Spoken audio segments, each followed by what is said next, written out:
up. We're getting in the game. What, the gambling game? What? Like, fuck you. I'm gonna fucking take it back from the fucking pussies. Well, you know what? I'm gonna take gambling back. Did say, real men. You want to see real men gamble? You want to see guys who don't fucking cry and run to HR gamble? Yeah, you're right. Done. I'm in. Are you ready for this?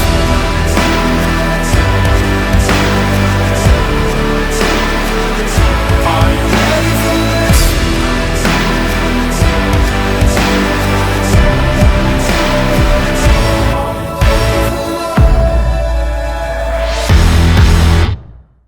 It's another edition of KFC Radio on the Barstool Sports Podcast. We got a lot to talk about. There's big news in the sports world. Of course, Am I the Asshole and our voicemails, but two monster interviews today. Later, we'll get to Tom Segura, who is one of the funniest comedians in the world, and Joe Manganiello, who is the best-looking guy and the coolest dude in the world, which, you know, two guys that we definitely love.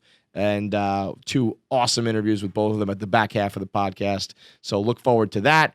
But first, we got to talk about what's going on in the sports world because it is wild. As we were just about to record, some very interesting, intriguing, and monumental news as the Milwaukee Bucks elected to forfeit their Game 5 against the Magic. What are they up in the series? This would be Game 5, so they're up 3-1. So. Yeah. The Magic are not accepting the win, basically being like, no, we're boycotting as well. And then the Thunder and the Rockets. I wish the Magic accepted it, right? That's what I was thinking. Cool like, I would love the Magic to be like, I mean, it would be uncool, but like, you know what I mean? Like, we stand with you in solidarity, but like, also, we can get that dub, right? Those Doritos over there. They're empty, pal. Ah, yeah. Son of a Sorry, bitch. I already crushed those. You know, like, yeah, man, listen. We are all about awareness and whatnot, but we're playing against Giannis and we're down 3-1, so we're gonna take that dub, Right? Like, we can do both. We can be, you know, making a social statement and also just trying to win this series. This is obviously a big historic type. Oh, move. and by the way, it's all in to raise awareness and make a statement for the Jacob Blake shooting in Wisconsin. That's why it's happening. And it's obviously important and all that stuff. I don't want to yada yada. You can yada yada sex. You can't yada yada police brutality. Yeah. But how cool would it be if they took that win and they came back and won the series? Imagine, and the Bucks were like, fuck. I don't know if the NBA is going to finish. I can't see a scenario where, unless there's an arrest made, like whatever. Right now, it's kind of just like we're fed up and we're making a statement. They haven't said Doc something. Rivers had that great quote last night. Yeah, he was like in tears. That was He powerful. ripped his mask off. He was like, "We keep loving this country, and this country refuses to love us back." Yeah. LeBron tweeted caps lock, "Fuck this shit, man. We're sick of it. Like, we need change." Which, you know, for a guy like that is, you know, as you know, edgy and profound as it's gonna get. 2 Disney Plus tweeted, "Fuck this shit." Yeah, let's see. The Bucks decided not to play, and so the 3 games: Milwaukee, Orlando, Houston, OKC, and Lakers, Portland, have all been postponed. Now, if they said something to the effect of like, "We want an arrest made," and then an arrest is made, then they can resume. But we know that the justice system is slow as fuck. Even if the justice system is doing things correctly, and we're not talking about corruption and police brutality, it just takes a while. You know, like, it's not like, okay, we're done. So in light of that, like, who can just take the floor? Like, it's almost like crossing the picket lines of a protest. It's like, of a strike. It's like, well, you're kind of the scab. You're kind of the asshole. You're the guys who are not putting this at the forefront. But at the same time, how long does this then go on? Do you think, like, could it theoretically be like? I mean, the Raptors are talking about leaving the bubble. I wouldn't be surprised. And nothing if you do that, at this point would surprise me, but it wouldn't shock me if the NBA just doesn't happen this year. Right. Which is wild. I hope just After one player could plays. you imagine if I hope just Luka plays. Just go out there. Imagine if a bitch ass white boy goes out there 1-0, and like Luka wins the NBA champion, like in the history books. NBA Luka. champion 2020, Luka Doncic. Honestly, he deserves it. Right? Like that would make sense. I mean, to go through all of this work to do the bubble, and again, it's a very honorable cause. I'm not saying like they shouldn't be doing it, but it's crazy that, like, you know, to overcome Corona in a way, like basketball, like, and hockey, like, did it, you know, and then it's like, well, all that, but never mind, we're all going home anyway. And I would wonder though. Fuck Disney, I hate this place. Right, like, obviously, these guys all really feel passionately. I would say, everyone says all the fucking racists in the world say shut up and dribble. Mm-hmm. I bet you they're like, we would love to. Yeah. I would love to just play basketball. But this shit keeps happening, and we feel a need to make a statement and take a stand. I'd love to just shut up and dribble. Who tweeted that, but someone, a black guy I follow, tweeted like, for everyone who says stop talking about racism, I fucking wish. Yeah, like, that's right. my dream. Is to Seriously. stop talking about it. Now, again, what are they? What's their short term goal here in order to be like, we can take the court again? I don't know. Would it be an arrest? Would it be, some sort of statement? Would it be like if the Wisconsin Police Department came out and said like, we are investigating this. He's on indefinite leave and we're talking about. Well, he already got fired, didn't he? Did he? Yeah. I don't know that. I don't know the circumstances either. I'm wondering what it would take though for them to be like, we are satisfied with that. And it's wild too. Just coincidentally, 4 years to the day that Kaepernick first took a knee. So, really? Yeah, a little bit of serendipity there. That's been my buzzword, my crutch word for about a month straight now, serendipity. But, it's like 4 years and shit's still going on. Now, a lot of... I just Googled Jacob Blake police. This is yet again another very divisive topic. The dude does have prior arrests and issues. And What the fuck does that matter? I know, but that's... What the fuck does that matter? That's where... But that's I what have prior people arrests, are- dude. Yeah, I know. I'm not, I think there was something with like child abuse or something that's pretty, not great. I'm speaking, I don't know all the facts here. So, but I'm just saying this is not like going to be an issue that's like open and shut or clear cut or any. It's pretty clear results. cut. Not the result. The results will not be. No, but the the video is pretty clear cut. Yeah, but there will be no solution anytime soon. So like what? And I does this trickle into other leagues? If you're like a young black kid in the MLB right now, you're probably like, all right, I'm not playing either. And then what happens? If every black person decided I'm not playing sports anymore, guess what? People would listen. People would fucking listen because they fucking you know what? are they're the bulk of the NBA, bulk of the NFL. It's the problem is with baseball and hockey. Baseball. It'd be like, well, we're gonna play, Right. but.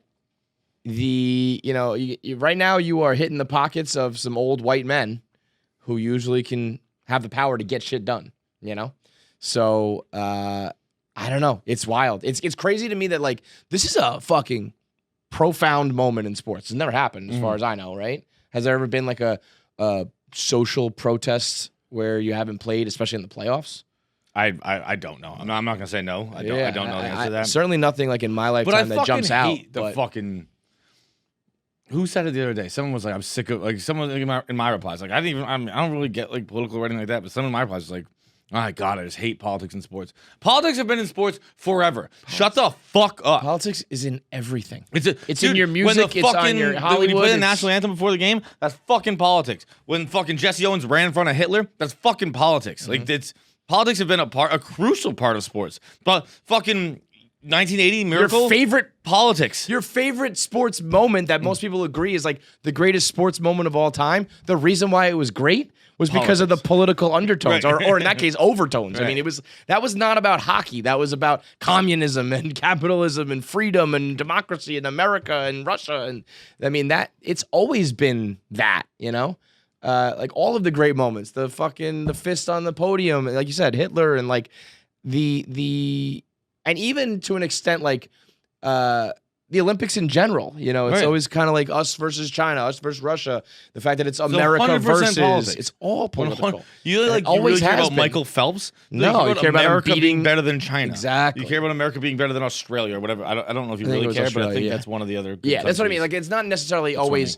It's not always like a Rocky Drago situation where there's a good and a bad, but it's always like America versus. Right. And that's the same way. Your favorite musicians are all political. Your favorite actors are certainly all political. It's always been this way. It's just, but I will say it's much more on the forefront now, whether it's social media or the internet or whatever, because you just, you used to be able to sit down and watch a game, and aside from the pageantry of the flyover and the anthem and all that shit, you probably could keep like politics out of it. But like the broadcast is going to be it now. Everything all the articles you read and the tweets you read while you're two But screening. that's a pretty nice It's privilege all to be gonna able to not think about it. I fucking hate when people say that. Like, That's why the this is escape my thing is- escape. yeah, Shut it's the such fuck bullshit. up, dude. But You're I- a fucking loser. but I You're also a fucking do- absolute loser if you say sports are my escape. I need fucking Like, this grow is my up. time. Like what are you doing in your fucking day-to-day life that is so oppressive that you need this fucking 3-hour escape? It's basketball, it's hockey, it's football, it's whatever. It's a sport you're watching. It's not fucking an escape. Shut up. Right. Yeah, like And also, again, like if you're allowed to escape, you're very lucky. yeah, No, most that's people the can't thing escape. is that you can't. But you know, from a sports point of view, I think it's very interesting as far as just like what happens to these games. Are they just rescheduled? If one team elects to leave, I mean that's it. Yeah, you if can't, one you team can't leaves, have, you know what I mean? it's Like done. you can't just be like, well, that team gets to advance and these guys still have to play their games. So the logistical and just like sports issues are one thing. But I mean, let's say there is an arrest or something that is maybe a little uncharacteristically done quickly. I mean, that's going to set a precedent. You know what I mean? Where it's like sports figures can get shit done, you know? Like if there's an arrest or if there's some sort of movement, it's like they'll do it again and again and again. Like As they should. Right. Until someone fucking like, fixes it. I wonder too, though. It's like, you know, I remember everybody kind of said Adam Silver, however he handled it with the anthem, they just never had issues. It was just like, you're all standing and that's it. But now like the NBA takes like the ultimate step forward. And I wonder if Adam Silver's like, oh, fuck. Like, what do I do now? But if it works, like, will Roger Goodell be thinking about like, all right, well, what are my guys going to do now? And how is the NFL going to respond to that? And I mean, it is right now how the next few days and couple weeks unfold, I think is going to like potentially change sports forever. I don't know about that. I think it'll change. I think that they'll just do this every time they want it. Like, it's not like a fucking little thing. Like, it's not like, oh, like I got a speaking ticket, we're not going to play anymore. Like, it's a pretty massive thing that they're trying to influence change, like societally. I don't think it's going to be like a regular. Flyers win. Fuck. I kind of wanted the Islanders to win there.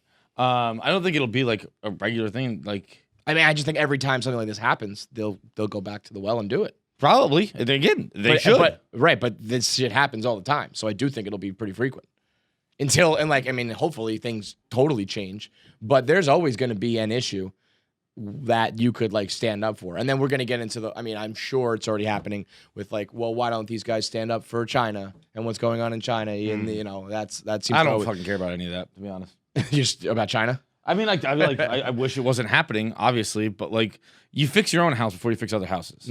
Like, you want the fucking NBA to protest China? Like, you're a fucking idiot. That's a strong. Well, but they also just have so much involvement in China. It's not just that they're not protesting, it's that they're basically like lining China's pockets and like working. Yeah, I mean, they're like hand in hand with China. So is America as a whole. Like, everyone is. It's fucking China. Take your shirt off right now. It's fucking made in China. Right. We're all involved in China. It's a humongous country with tons of industries. It's like, that's where everything is. I don't know. What the fuck you want me to tell you? Right. Like, you want fucking Jaylen Brown to not play because the NBA broadcasts games in China? What I think it really is like, we could enact some change here in Wisconsin or wherever. You can't. You're not going to fix China. Like, you can't fix so China. it's too big. I don't know. So, It's awful. I wish it wasn't happening to I think it's pronounced Uyghurs. I'm not sure. Ughur, I think is how it's spelled. The Uyghur Muslim. Like, it's awful. It's a fucking Holocaust. I just don't know how the NBA fixes it. right. I mean, and like China is not going to be like, oh, whoa, wait a minute. Like, they're not playing tonight. We have to fix things. They're going to be like, we don't fucking care because we're China and we're crazy. Yeah. So, I think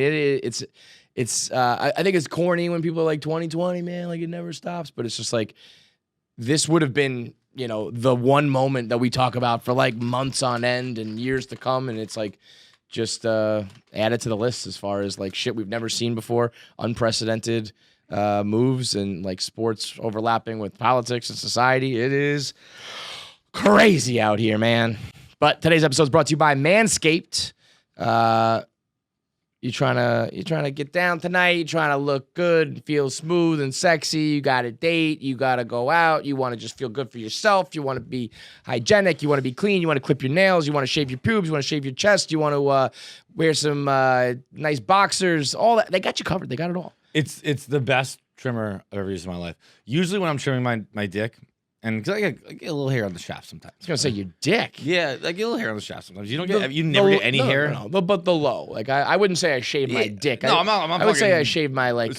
Scraping over where I fucking piss out of. Like it's just. Imagine that.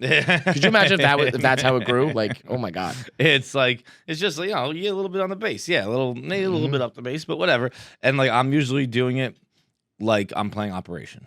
Like it's just very, very careful. This thing, all of them. I'm Eddie. Edward Scissorhands. Yep. I said Eddie, but Dude, that was weird. that was wild. I'm just like, here we go, bang, bang, bang, bang, bang. Easy. That people are gonna say that was like planned. that was like fucking 10 years on the same page. They should do a commercial with that with Edward Scissorhands. Manscaped. I like that. The Right? buzzers. Yeah. Flashlights going. Boom, Yeah. boom, boom, boom, boom. Right. Yeah. The flashlight's so key.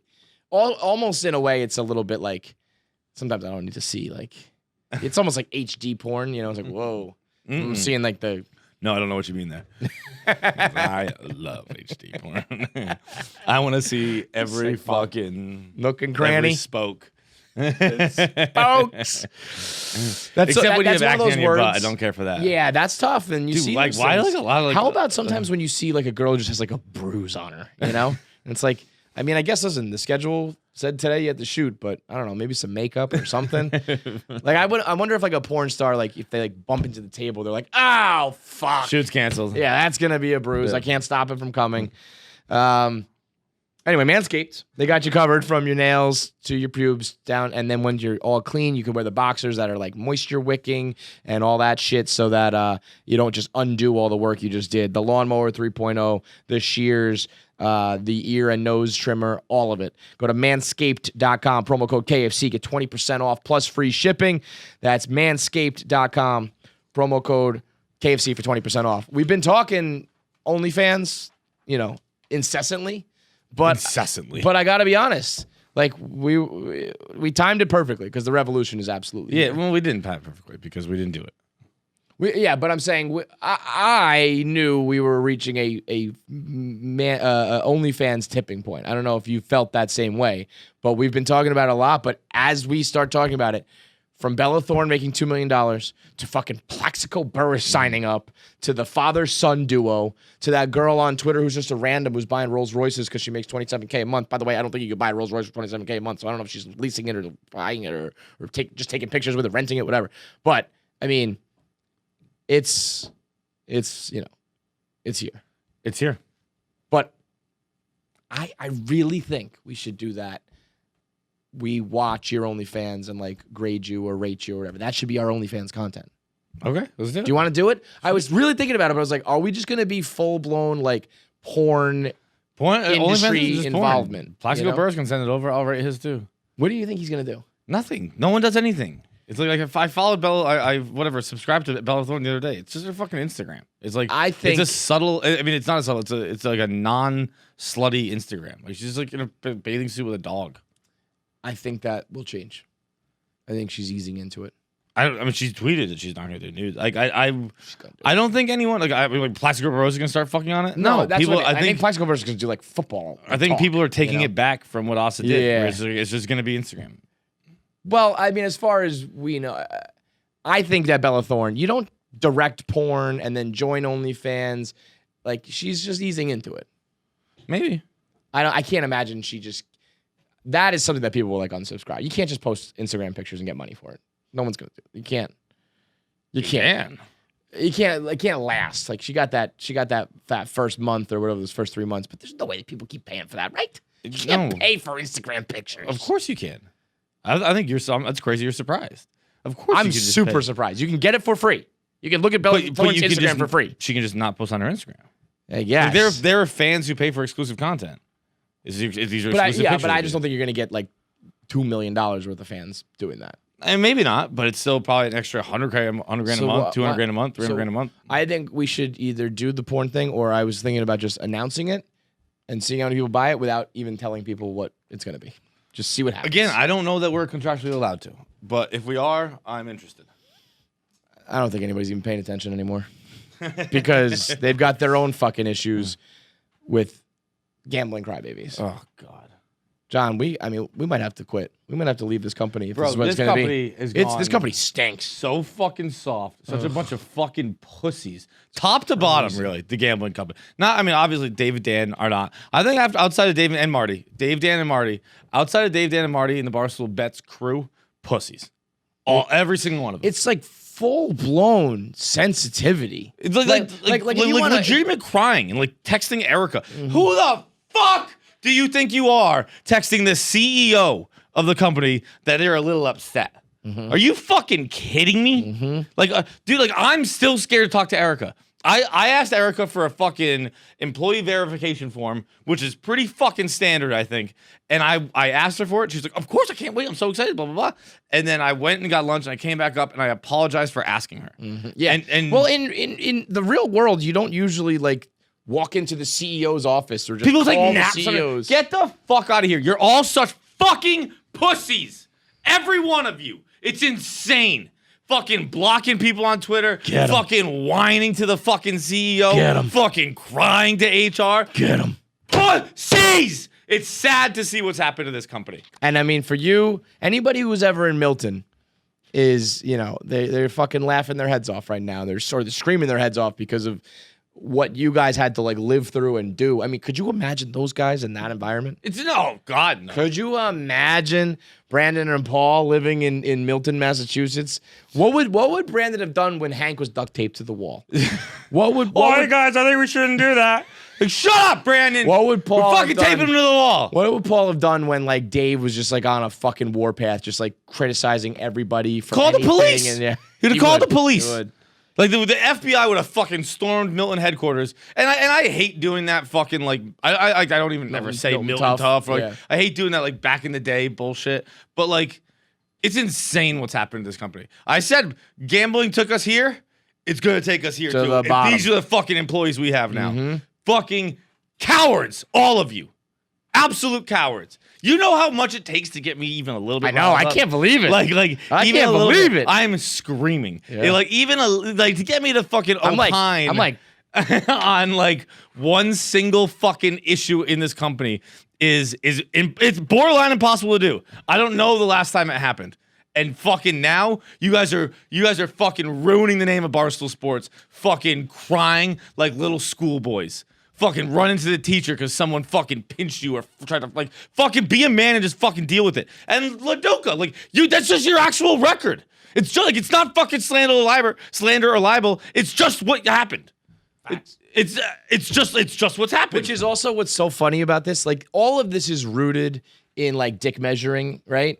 And it's just like you guessed this basketball game wrong. And Yo, you guessed all this fucking basketball suck game at right. gambling. I know. You all suck. all bad. Everyone sucks at gambling. That's the fucking point. the point. Like that's why it's fucking fun to win because it's a shock. There's like three things that have ever won at gambling. It's Dan and Dave because they're rich now. Okay, yo. Other than that, you're all losers in gambling. Speaking of, we're getting in the game.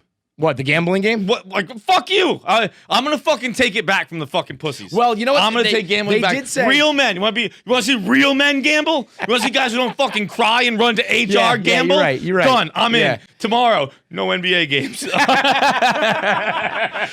Fucking Wisconsin, you ruined my shit. But here's the thing: when Penn joined up, they said we don't want like fake gambling. We don't want you to force it. If you don't gamble, you don't gamble. We'll leave that to the gamblers. Nope. Well, here's the problem: the gamblers are crybabies. A whiny little girls. So you still have to do content and still be funny and still be Barstool and be entertaining while you stink at your picks. I could do that. I can easily lose gambling picks and still do this job and not cry. Fucking, I can do that easily. You want me to lose a Easily. gambling while I do this? Fuck off. I'll do it Won't right even- now. Won't even break a fucking sweat doing I it. can't imagine either. It is very funny, by the way, that we have these two warring factions, both of which cried to management about something. So Tomorrow. You know what it reminds Nick, me of? write it down. You know- Tomorrow I got Flyers and I got Knights. and you'll lose them both. Nope. I'm going to win them both because I'm fucking a tough guy I'm a who doesn't alpha. go to HR. I'm a man. This is what it takes I'm to be 40. a gambler. Fucking not being a whiny little bitch. I can't imagine how this feud is gonna go because it reminds me of like politics right now, where it's like Joe Biden had that like sexual assault case. Well, like the Republicans ain't gonna say shit about that because it's like, well, we both. It's just let's just have offsetting penalties. Everyone, shut the fuck up. You're a pussy. No, you're a pussy. We're all pussies. Now we can get back to losing gambling, and apparently that's what the world wants to see. I don't know. I will fucking Not hashtag not my hit the fucking hashtag hashtag it. not my ruining Barstool. the name of Barstool Sports. Not my. Not God mine. damn. I might officially have to make a shirt that says "Not My Barstool" and it just has the names of all the people who are not my Barstool.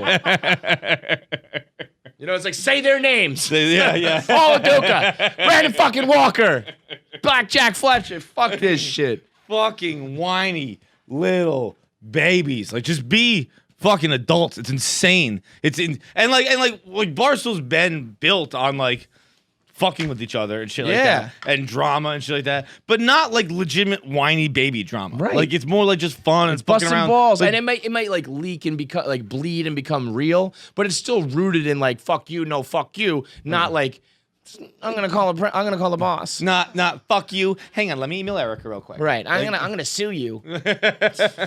Fucking. Could you? I mean, I had to pause for a moment and be like, wait, that's a joke, right? Like this is slander, because that would be. I could see it being funny if I was like, stop, that's slander. I'm gonna sue you for fucking. But when it's serious.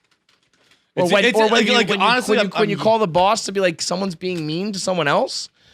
Poor Kate. I always felt bad for Kate on that one. She was probably like, fucking stop. I don't want you to. I don't want you pulled into this. I did 2 tours in Afghanistan, bro. Yeah, I'm good. I can handle a couple people being mean to me on my mentions. Kate actually texted me and said, if you don't stop, like, I don't remember exactly what she said, but it was something like, if you don't stop being mean about Paul and Brandon, I'm gonna go to the boss. It's like, see, that's how you do it. That's how you do it. Fucking me, you, and Kate are gonna start a gambling fucking ring, and we're just gonna call it Losers and Not Pussies.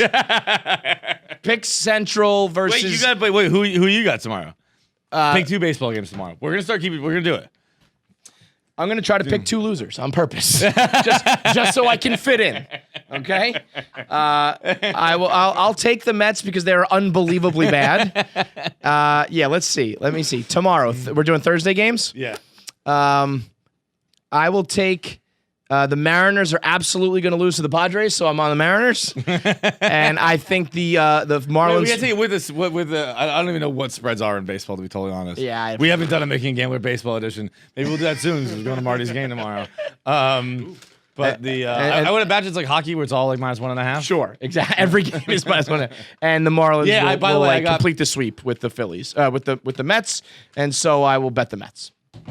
I got Flyers to win. I got Flyers money line. I got Knights puck line, by the way. This weekend, or anytime really, don't drunk drive, because it's stupid. It's a good idea. And for many reasons, you know, like I'll shoot you straight. When I was a kid and I was like worried about drunk driving, I really wasn't worried about dying, which is, you know, you should be. I wasn't worried about crashing and killing myself or others. I was worried about getting pulled over, getting in trouble, going to jail, getting a DUI, getting that on my record. So there's many reasons. It ranges from, you know, death, life and death, to like ruining your life. And it happens like every 50 minutes. There's an asshole who's drunk driving or gets in an accident here in America. I mean, we are the worst. This country stinks. I always love talking about how like one day we'll have to tell our children, like, we used to drive cars. Yeah. Well, yeah, but that means you couldn't drink. Like, oh no. Oh, we did that too. People were drinking. Yeah. Big time. 29 people a day die in alcohol-related crashes. That's nuts. That's a lot. So don't do it. And the National Highway Traffic Safety Administration is here to remind you to not drunk drive. Don't be an idiot. Don't put yourself and others at risk. Don't risk your life. And by the way, on top of, I wasn't worried about dying. I was worried about getting pulled over, but even more so, I was worried about having to pay for a lawyer. Mm-hmm. So it's like, you're going to be, you're either dead or you're going to be a broke joke with a DUI. And he's like, bro, it took me like years to like, crushes you. He was younger when it happened. And then, God forbid, you like get pulled over again for something else and you got a DUI in your record. I mean, it haunts you. It stays with you. And it's so easily avoidable by getting a Uber or a Lyft or, just crashing wherever you are for the night. You know what I always say is just like find a girl or a guy to sleep with, like just lower your standards, go home with them and don't get in the car. So no drunk driving. Make sure you drive sober or get pulled over. Am I the asshole? Wait, I got a question first. Sure. Do you tell your friends you love them? No. Really? One friend, Evan. You know my buddy Evan. Yeah. Tell him I love him. I love you. I love you too. Why? Where'd that come from? Well, it's my friend passed away. Like today's like the anniversary of my friend passing away. He's very dramatic, so he died in his sleep, and so we have 2 days because we don't really know when it was. And so I've just talked to a lot of my friends today, Right. And I've been ending the phone calls with. That's like, different though. When I you love, have like a moment, I would maybe. yeah, but it's more like I mean we haven't been like talking about like kind of call like hey just kind of talking and blah blah blah, and I've been saying like I've been giving a lot of like love yous and stuff in the end of phone calls. And I helped Gaz move out a little bit this morning. You said I love you to Gaz? I just dropped a love you, and he did not return it.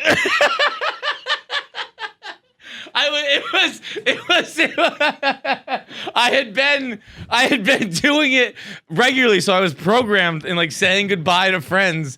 I was ending it with love yous, and I gave him a hug, and I was like, "Later, man, love you." And then like he was like, "All right, peace."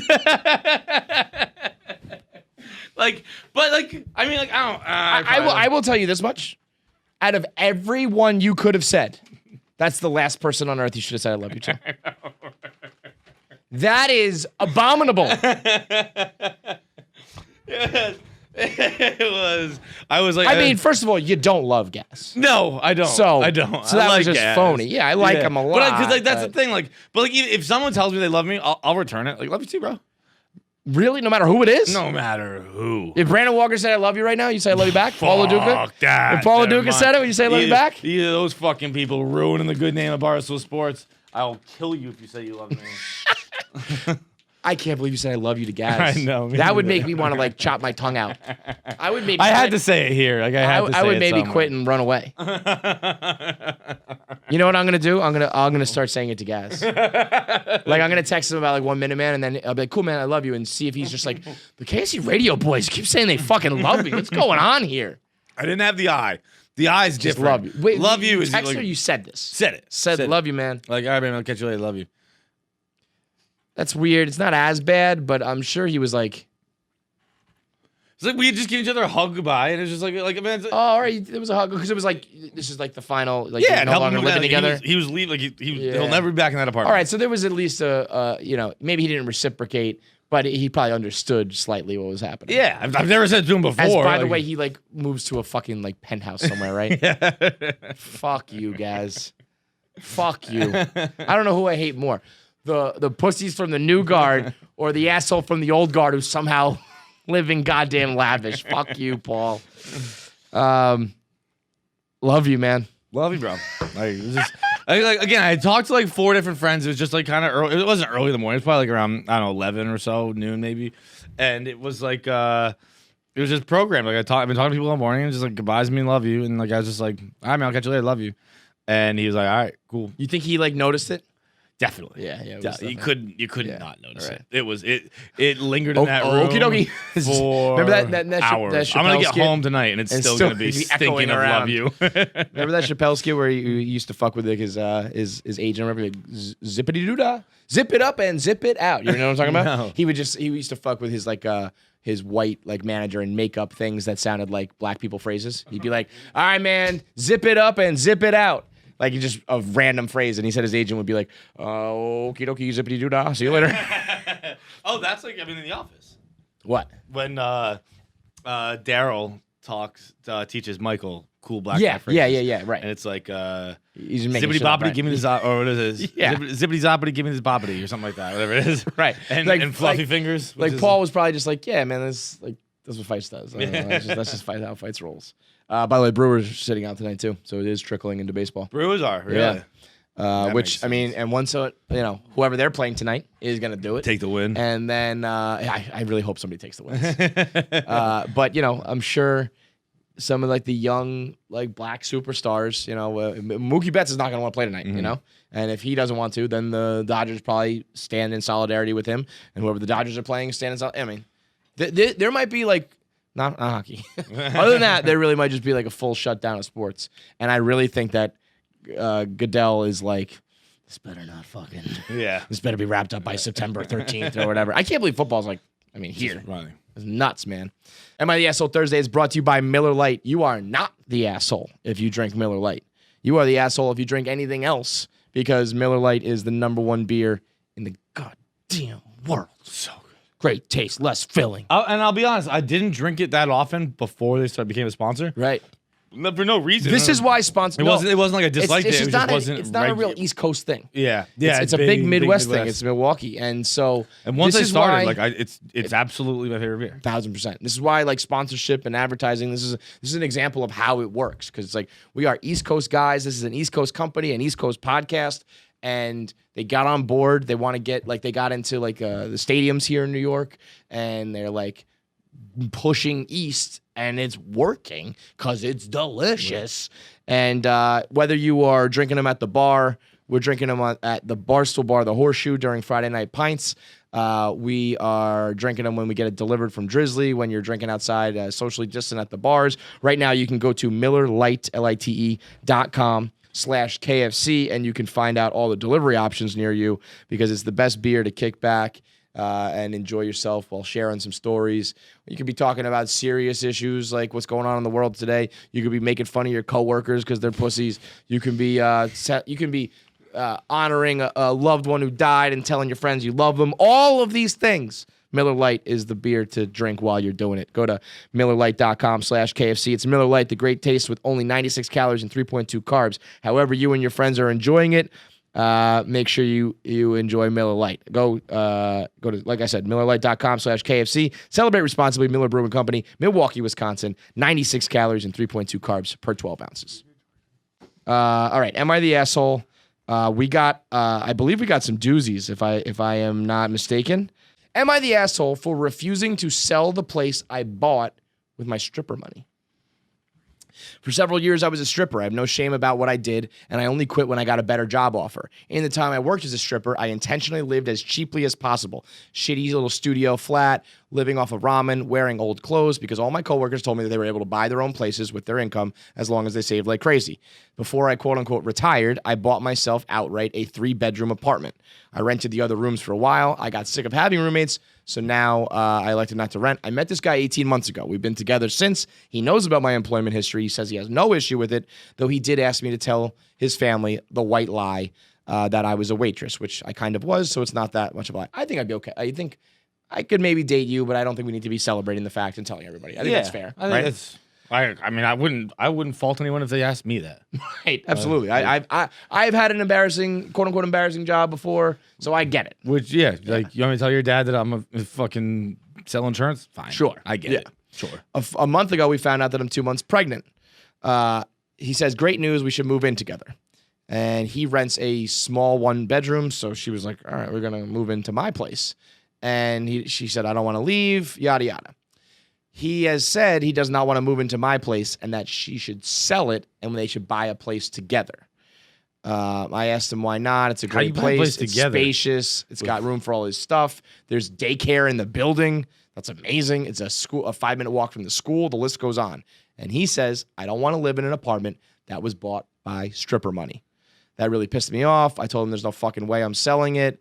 I said, wouldn't that, he said that the point is that if I sold the apartment, then we could get a new place with the money from the sale. And I said, wouldn't that still be stripper money? Which is a great point. Yeah. This is a logical assassin of a stripper. And, you know, it goes on and on. Yeah, does he want her to just sell the place and then fucking light launder that money the money? on fire? Like, we got to run a Walter White fucking car wash and clean the money. But she spoke to her sister, and 2 out of 3 people think that she's in the wrong. She's not wrong at all. At all. Not even a little bit. Not even a little bit. This is if you have a problem with I think it's perfectly okay to like not want to date a stripper. You are entitled to be like, you know, that I could see that being an insecurity for a lot of people. Mm-hmm. But this is like something that's gone on in the past. This is something that's agreed upon already. It's not a surprise. And you're just talking about like, we're not talking about like blood money. We're not talking about like you killed And guess somebody. what? And by the way, Blood I would money, spell that. so I would what? spend that shit too. Money is money. And like, are you still killing people? No, then we're good. You got that money from killing people? Well, what are we not gonna spend Yeah, it? I mean, it's money. Money's know? money, man. Like, what are we This marking these fucking bills? green dude, I can't. I would fucking let her be my sugar mama so fucking fast. I'd be like, yo, keep stripping. Depending on how nice this apartment is, I'd be like, keep stripping. Right. You keep me decked out in fucking whatever I want. Fucking keep fucking J's on my feet, ALDs on my legs, Noah's on my chest, and I'll be happy. Absolutely. Like- people think through people think too much, man.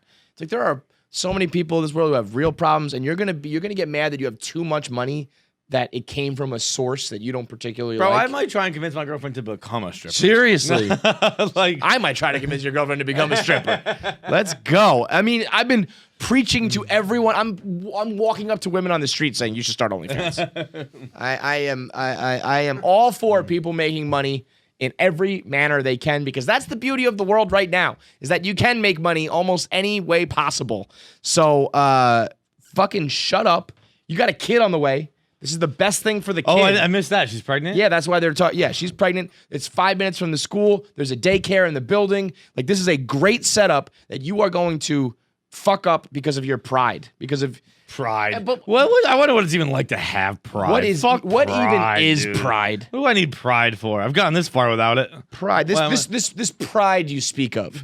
Is it like self-confidence mixed with dignity or something? What exactly is Not this interested. pride? No, thank you. No, thank. Sounds If you- very complicated. If you have pride, you're a fucking loser. If you have pride, you're either a loser or you better be like the best. You know, if you're like the smartest, the fastest, the strongest, the sexiest, the best, and you're proud, you better be the cream of the crop, or otherwise you're a fucking loser. You know what's pride? You know what's pride? Brandon Walker and Paulo Duca. Yeah, right. Pride, proud motherfuckers who are running around showing their pride to everyone. Put your pride away, okay? Put your little tiny pride back in your pants. It's like when people get mad, like, he disrespected me. Why the fuck should he respect you? For what? What Have you done earned to that deserve respect? respect? Yeah. Fuck you. And I mean this to everyone in the world. I'm not even speaking about those two. I'm speaking more generally. I mean, like, everyone on the planet. Who do you think- Why should I respect you? Who do you think should respect you? Nobody. Nobody. There's fucking no Nobody. reason to respect me. Don't respect me. Dude, respect. I don't respect disrespect you. me. Spit on me. Get in my way. Stop me from achieving my dreams. Be mean to me. Be rude to me, because that's what I deserve. It's like, I mean, I absolutely do not deserve your best treatment. I do not deserve your kindness. There's nothing about me that's done anything to deserve your fucking respect. None. Disrespect me. I do not have pride. It's kind of great though to not have pride, because you Oh, can't it's be amazing. affected. You know what I mean? It's like, you're not a man. It's like, well, All right, you're right. Whatever, dude. You're right. You I'm know? a little fucking pussy. Like, you know what they say? Pride cometh before the fall. I ain't ever fallen, bro. I'm good. Or I've already fallen. Yeah, I'm already at the bottom. I've never fallen. I've just never gotten off my back. I've just been, as far as my pride goes, it's just been hung over my whole life. It's like, not today.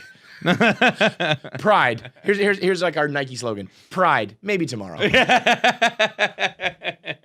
So I mean, I Pride rock? No, thank you.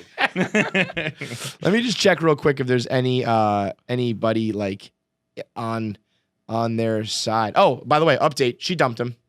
Good for you, girl. Oh, yeah, that's right, baby. Good for you.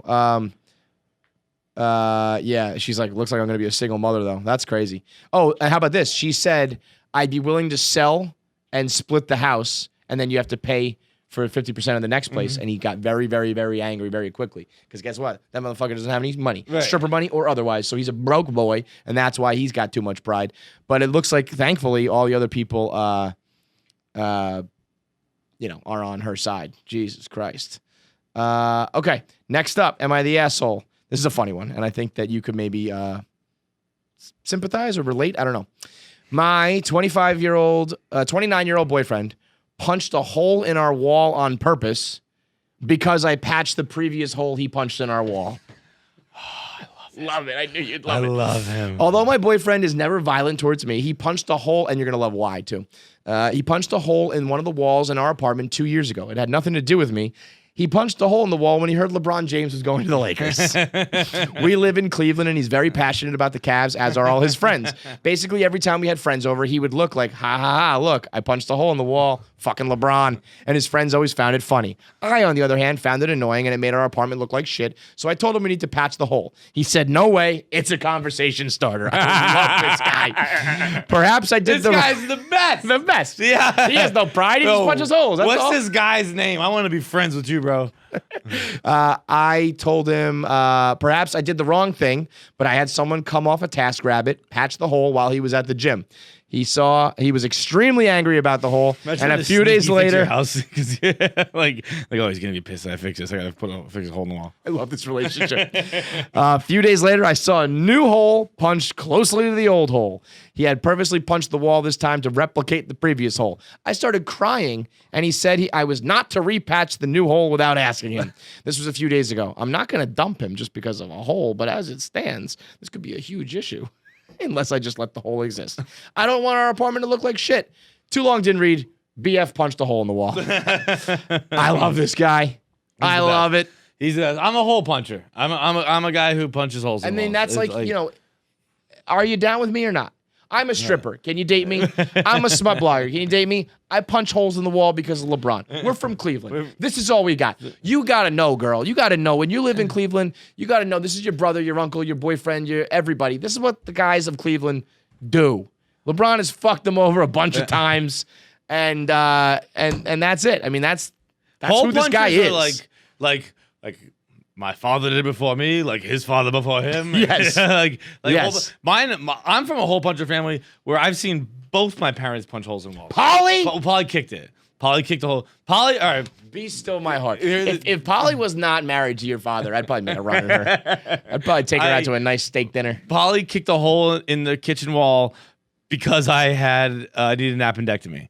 She, oh no, you inconvenient motherfucker! We gotta go to. I was supposed to go out with the girls. It was Christmas Eve, so she was like stressed out. Yeah. She's, just shut the fuck up and go back to bed. So I was like, fine, I'll go back to bed. That's incredible. And then that's incredible. I watched my dad punch a hole. It wasn't in a wall; it was through a door, so he could get to me. Where you were like hiding from him? Like, I was taking a shower, like whatever, fucking leave me alone, because I hadn't brushed my teeth. I had lied to him about brushing. I'm picturing like The Shining. Yeah, Like, that's basically what it was. It was like fucking fists just coming to the door, just beating it down. I don't know which one's better. I love the Christmas Eve. She probably just wrapped all the presents. Probably spent like $10,000 because she's got 30 kids. Just shut the fuck up and go back to bed with your ready to explode appendix. Wow. I love it. What a family. But I love that, like, this reminds you ever see that episode of Winnie the Pooh?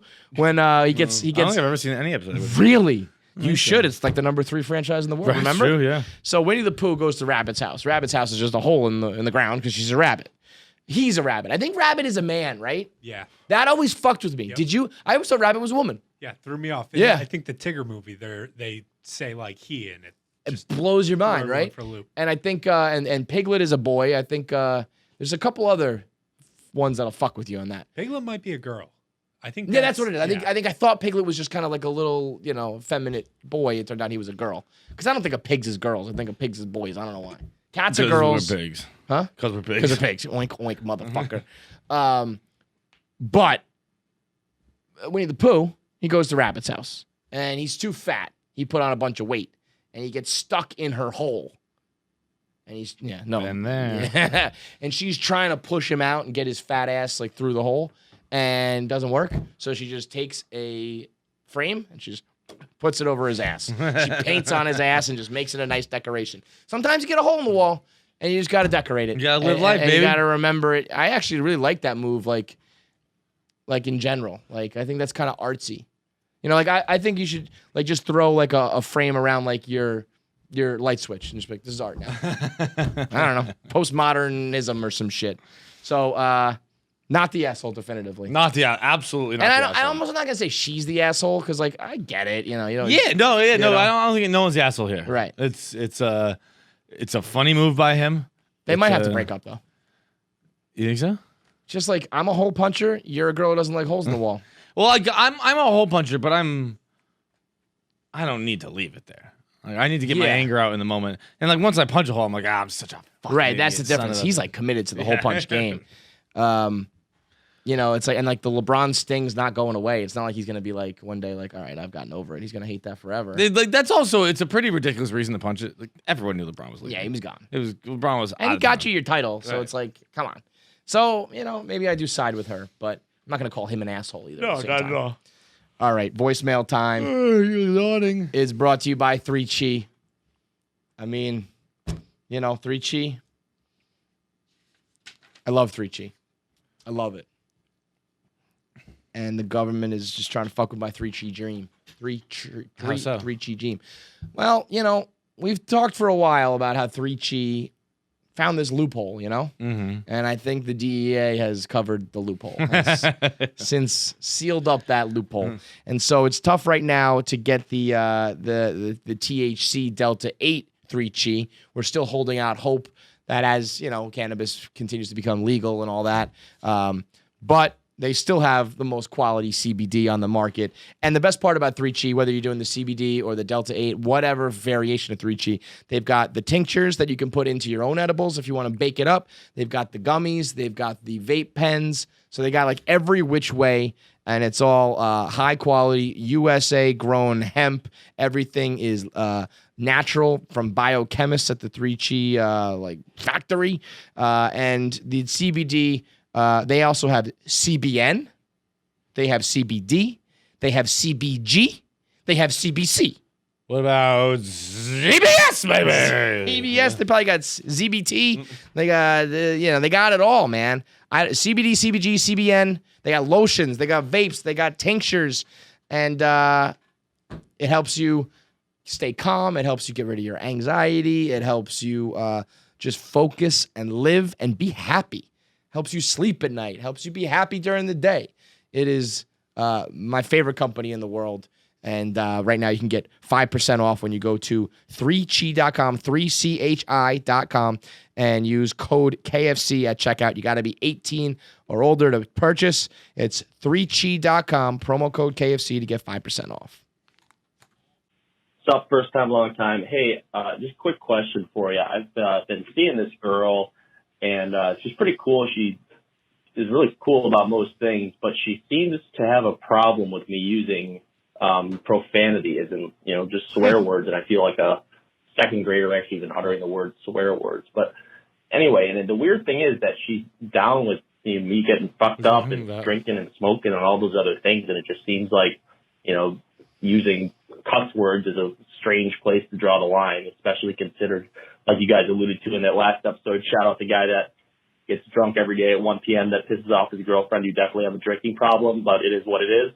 What can you do? Anyway, so my question is, what's the strangest thing that a woman or anybody or significant other has decided to draw the line at compared to other things that they let slide? Let me know, Diva.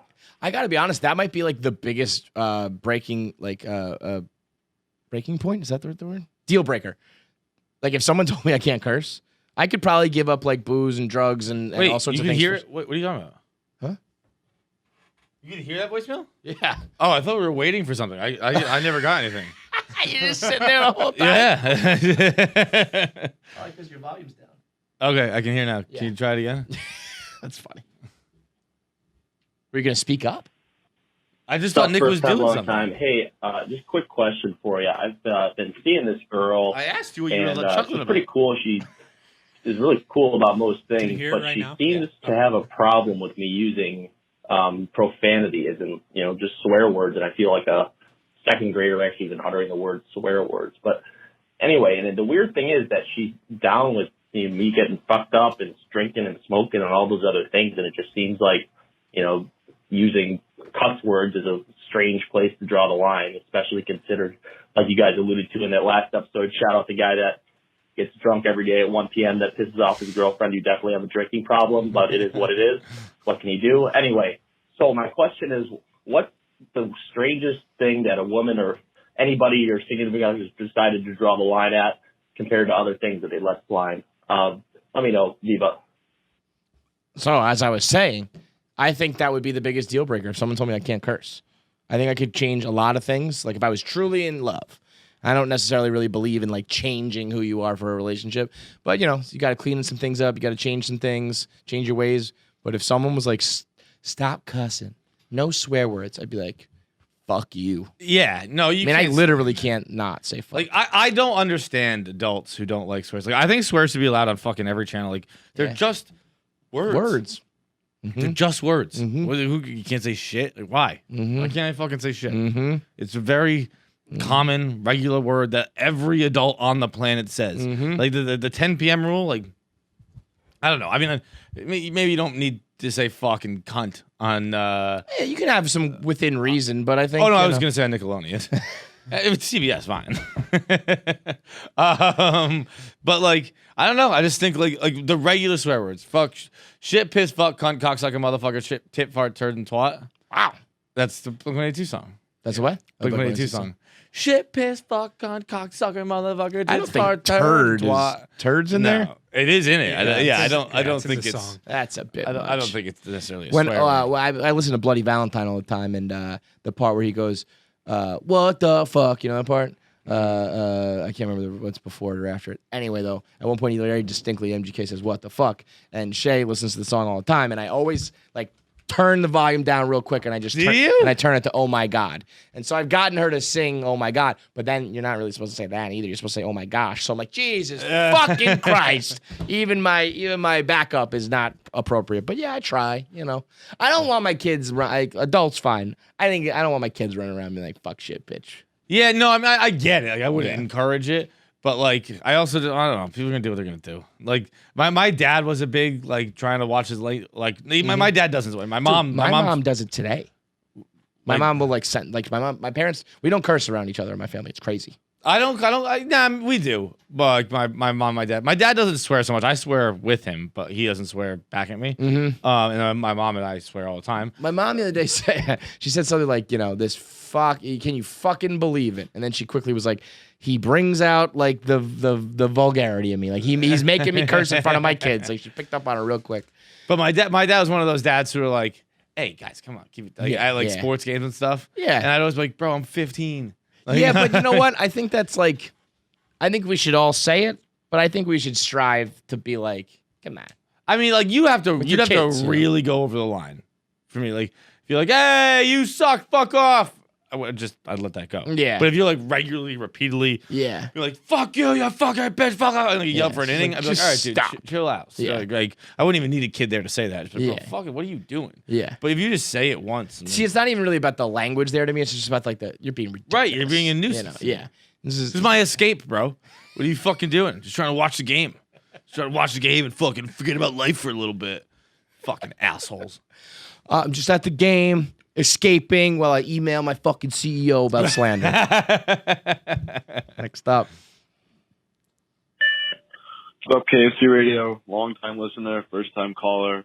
I have an "Am I the Asshole" question.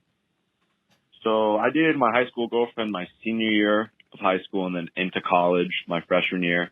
We dated on and off, whatever. It's probably like a year and a half in total. And Sorry, can I you press recently pause real broke up quick? with her before coming back to college like a month ago. Kenny the Jet just walked off the set at TNT. Just like, fuck it, took off his mic and he's like, I'm gone. Solidarity with the team. I think we're going to see some Also, shit. there's aren't NBA games on. Why did they even put them on TV? Yeah, I mean, I guess they probably were in I mean, the studio and shit I'm everywhere. making light of it. Yeah. But you know what I mean. I just wonder how much, you know, like where else this goes. Like I didn't think about that. You know, I wonder if other analysts or ESPN people or whoever, we could see some shit. Who Yeah, knows? interesting. All right, go back to that voicemail. Now I'm back at school and Wait, can you start over? I wasn't Yeah. really listening.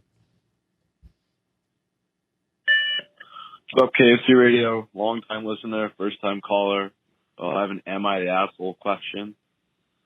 So I dated my high school girlfriend my senior year of high school and then into college my freshman year. We dated on and off, whatever. It's probably like a year and a half in total. And I recently broke up with her before coming back to college like a month ago. And now I'm back at school and sitting here and trying to go on Netflix. And I realized that I am only signed in through her account. So I'm thinking, like, do I do it? Do I not do it? So texted her best friend, was like, I'm crazy, right? Like, I can't use it. She's like, no, I don't think she'd care at all.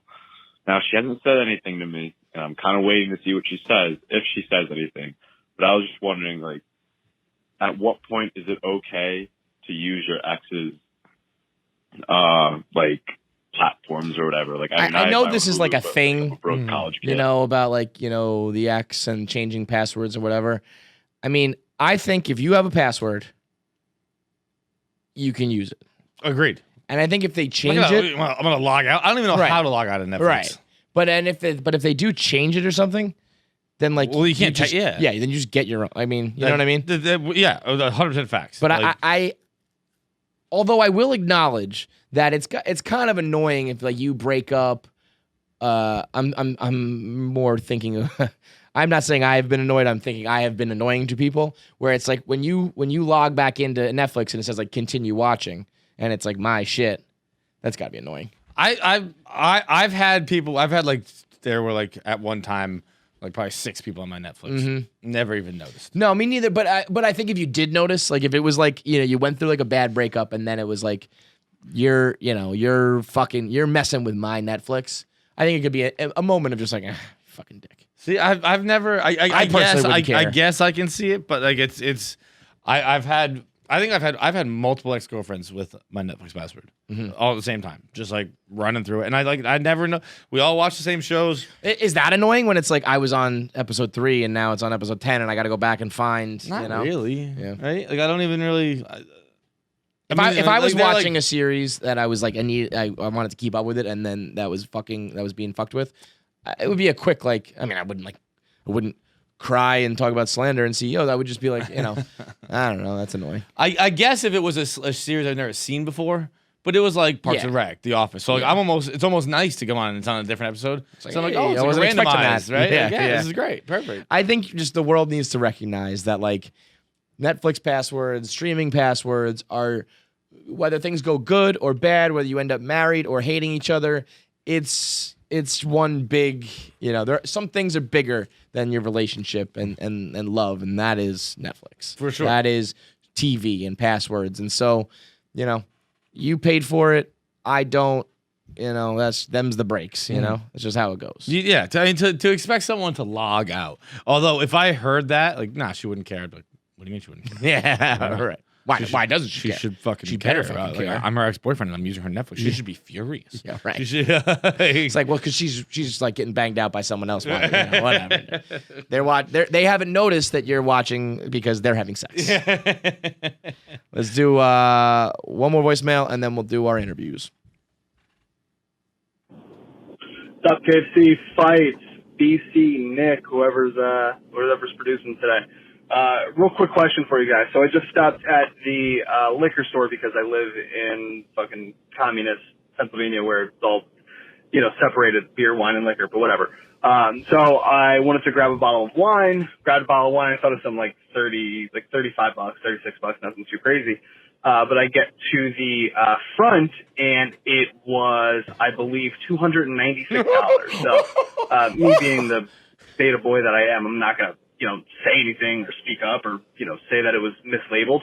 I just did what any, piece of garbage would do and just paid for it and, called a podcast, afterwards. But, kind of brings me to what I know everybody's opinion on, bad service and all that shit. We don't speak up for anything, but at what point does it actually make sense to step up and, speak for yourself for once? I was thinking about it. I don't think I would have paid anything. This guy. I don't think I would have said anything if it was more than, say, I don't know, $900. I would have probably paid for it. So I just wanted to know how much of a piece of shit I am for that. And kind of say know where $900? on when you would speak I mean, up. this All right, is you the go. conversation we just had about having some pride, having some dignity. I know this is a topic that is like deeply rooted in Barstool history. If you are an OG Barstool Stoolie stan, you know about the purple starfish. That was our company name for a while. We sold the pennies. That is part of the fabric of our company that is now being ruined by the gamblers.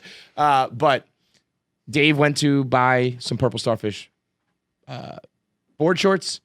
He got to the register. I remember the brand they were, Vilbic one. see, I didn't know that. I don't think Dave did either. And you get to the register, and they were $200, which is funny now because like to know who Dave became, like this wouldn't. I can't believe this was even a story for Dave. You know what I mean? And he bought them anyway because he thought they were like $30 shorts, and they were $200 shorts. And he said, "Well, I can't look like a chump at the register who has to walk back and put them away." And I always laughed about that, and I would do the same to an extent. I would not buy a $297 bottle of wine. I agree thought with it was $30. There, I would buy a $200 bathing suit. I would buy that Probably. without a doubt. Probably. 240 or 97, whatever it was. Yeah. No shot. For a bottle of wine that you're going to drink in 20 minutes and it's gone, at least with the bathing suit, you have, something tangible. But that, and this guy's saying that $900 is his cutoff. I mean, there's a lot of things Is this that I Dave would not- calling? You talking about $900 as your cutoff for a bottle of wine? Yeah, no, I think he was just talking about in general, like $900 for things that I, that were mispriced or whatever. I would probably put things back well way, below way $900. before $900. Yeah, Way before. There, I totally get his argument. I'm 100% the same way. I would, But how stupid. This actually reminds me of what we just said recently about birthdays, where it's like, you're an asshole if you celebrate your birthday, but you're kind of a bigger asshole if you make a point not to celebrate Yeah. it, It's like you sitting here thinking that the cashier is going to like judge you, and you're worried about what the cashier thinks about you, like you're something important or something that matters, and you have a reputation to upkeep with this fucking cashier at the liquor store or the clothing store. It's like, no, it dude. is ridiculous. Totally It's absolutely ridiculous. I get it. Like if I was it's absurd, the but cashier, like, I'd be like, I don't care if you buy this or don't buy this, dude. Just shut the fuck Do up, your keep thing. it moving. Yeah, I will not remember you one way or the other. Right. It's fine. right. So I guess it all depends on what thing you're buying. If it's clothes, if it's liquor, But I do think we should practice. You should do as I say, not as I do. You should speak up for yourself, and you should not get put. Not 20 minutes ago, we were talking about having fucking No pride. Do not speak up for yourself. Do not be proud of anything. Buy it all because that waitress will fucking hate you. Not waitress. The reception. Nope, not receptionist either. Cashier. Cashier. There it is. That cashier will think. She'll tell her grandchildren about that fucking poor bitch who couldn't buy a bottle of wine. Buy that shit. You know what I'm gonna do for you? We're gonna wrap this episode up, babe. Okay. You can go take a nap and have a drink. I can't stop yawning. Yeah. It's like I'm not tired. I'm not physically tired. You had a long day though. You had a long day. You've had a long couple days, emotional couple days. You get your apartment. You've been running hot about the gamblers. You need a break. God. You need a break. I could So probably use a break. let's get into our interviews. Tom fucking Segura and Joe Manganiello. I mean, those two could not be like more different, but also two of my favorite people, maybe ever. And we're going to start off with Tom Segura here. It's brought to you by Daddy. And the beginning to this interview is one of the funniest starts to an interview we've ever had. Tom Segura, the consummate professional, wanting to get his plug in while I probably led with the most ridiculous topic I could have. So right off the top, you're going to love it. It's brought to you by Daddy. It's the Daddy Kit is the best way to freeze your sperm and have your fertility tested, freeze your sperm for later if you're getting older in life, if you want to get a vasectomy. It's basically like sperm banks coming to your home. It's Daddy Kit, DADI. Their mission is to simplify the process of fertility testing and sperm banking, make it as convenient, as comfortable, and cost-effective as possible. I love the term sperm banking. We're turning this into like a fucking verb here. No more visits to the sperm bank. No more jerking off in weird rooms in front of strangers and waiting rooms and doctors. You can do it all in the comfort of your own home by sending you an at-home sperm collection kit. You can test your sperm and store your sperm. And I mean, how many times can I say sperm in one ad read, huh? I'm going to do this because I'm going to get a vasectomy. And I got to plan this. I got to find a doctor to do it, but I'm going to freeze my cum in this cup. And that way, if I ever lose my goddamn mind and want to have another kid, I can just pop It's open. like deleting an app off your phone. Yeah, Like how you it's put it in the sperm bank. still there. Like, I can get to it. I can just go to the website. Right. But Right. it's an extra not- step, and I'm going to think about it a little more before I do it. Daddy is the at-home collection kit that starts at just $199. That means you can it'll send you the kit. You can jerk off in the cup, and then they will store it for a year for just $1.99. And right now, you can get $50 off your purchase when you go to Daddy Kit, DADIKIT, daddykit.com, and use the promo code KFC50, KFC50 for $50 off. And you can store that sperm, save that sperm, and get that vasectomy or get it tested and know that you're fertile. Have that peace of mind that you and your cum are good to go. daddykit.com, promo code KFC50. Good. How's it going? We're good, man. How about you? Good, man. So what? All right, we got a few things to talk about. Apparently, you can't throw rings around, stick up someone's ass with this live stream company you were working with. Was that the final straw? Dude. Break it down. Break it down, Tommy. What do we got? That was wild. That was some old school shit you guys were doing. That's some crazy O&A, like, we don't give a fuck. We're going to have a guy on our couch with his asshole out. I feel like I should first let the good people at Stoke get their plug in. I got to work with them. I got to design. We design a lot of merch at YMH, you know? Yeah. Mm-hmm. We got to design this and give a little wink to folks who feel fragile about drinking delicious things. So it was really fun. Oh, that's a nice sounding pour. Who drinks? Do you drink more Stoke or does Bert drink more Kool-Aid? Unfortunately, I'm going to have to give him the upper hand, but I'm really close. I do drink a lot of Stoke. If you go to StokePumpkinAF.com, they sold out and they are restocking them. So they're giving some of these away so people want to get them. You're just printing money over there, huh? I mean, you're getting into everything. We're doing coffee now. I'm printing coffee. I love it, man. It's good stuff. I'm not even a huge coffee guy, but even I can enjoy this. It's got the pumpkin spice. It's delicious. Yeah, it's good stuff. They're really cool. I really enjoy the people at Stoke. Yeah, dude. So, all right, I'll tell you the full story. Okay? Please do. So I got a call, and you know, I'm a touring comic. I live for shows, and like, it's been a real bummer. It's been 5 months. And so just the idea of being on the call, like the text, what I'm usually used to with like, how's Chicago selling? You know, like that whole like experience is what I'm addicted to. Right. And so they go, hey, you could do one of your virtual podcasts and sell tickets. So it'll be a special event, live streaming. People can watch it at like video on demand. Right. And I go, this sounds pretty cool. And then we go, hey, you know, we play a lot of crazy stuff on our show. I go, can we do this uncensored? Because that's like a hook, and that makes it more exciting to us. Right. So they go, let's set up a call. So we set up a conference call with this whole team, legal people from this company, executives, and our producers. Like, yeah, so you know, can we play uncensored? And they're like, yeah, no problem. And they're like. And my producer goes, I don't think you know. We're not talking about language. We're not, you know, there's different uncensored here. And they go, well, what would you want to play?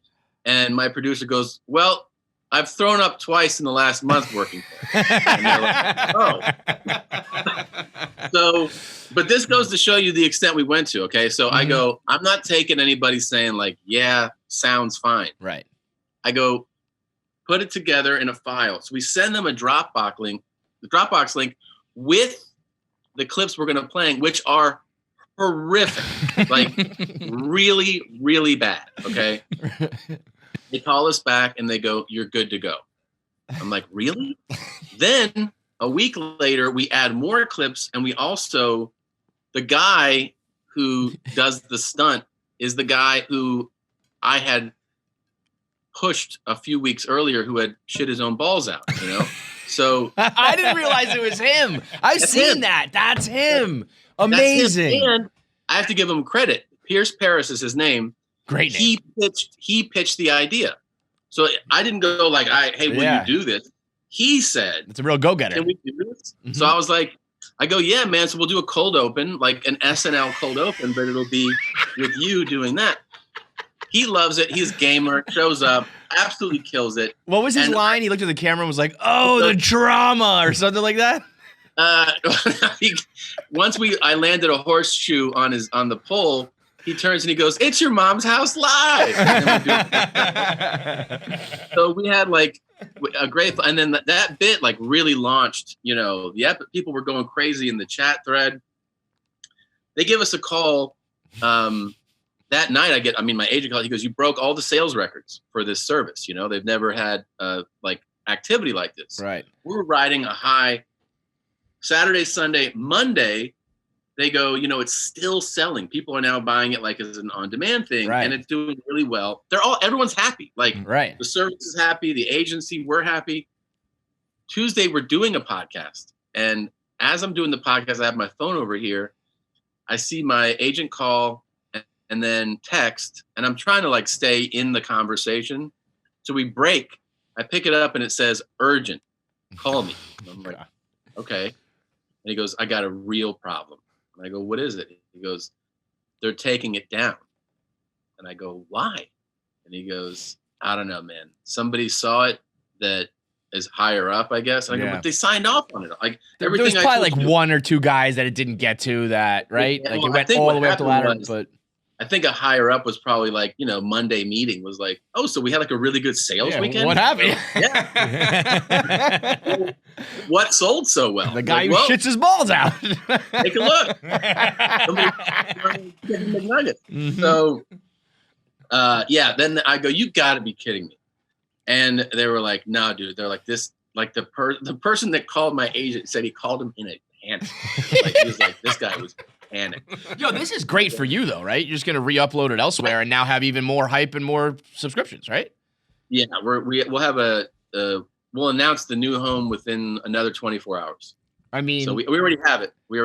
If I didn't know you, but I would say that you set this all up. This is great marketing for you guys. I wish I could, but yeah, and we booked 3 more dates. I was gonna say, so how often are you gonna throw rings around? One a month. And I mean, the bar is set extremely high for whatever the next couple stunts are going to be, dude. Yeah, it's going to cost us to do these next stunts. Yeah.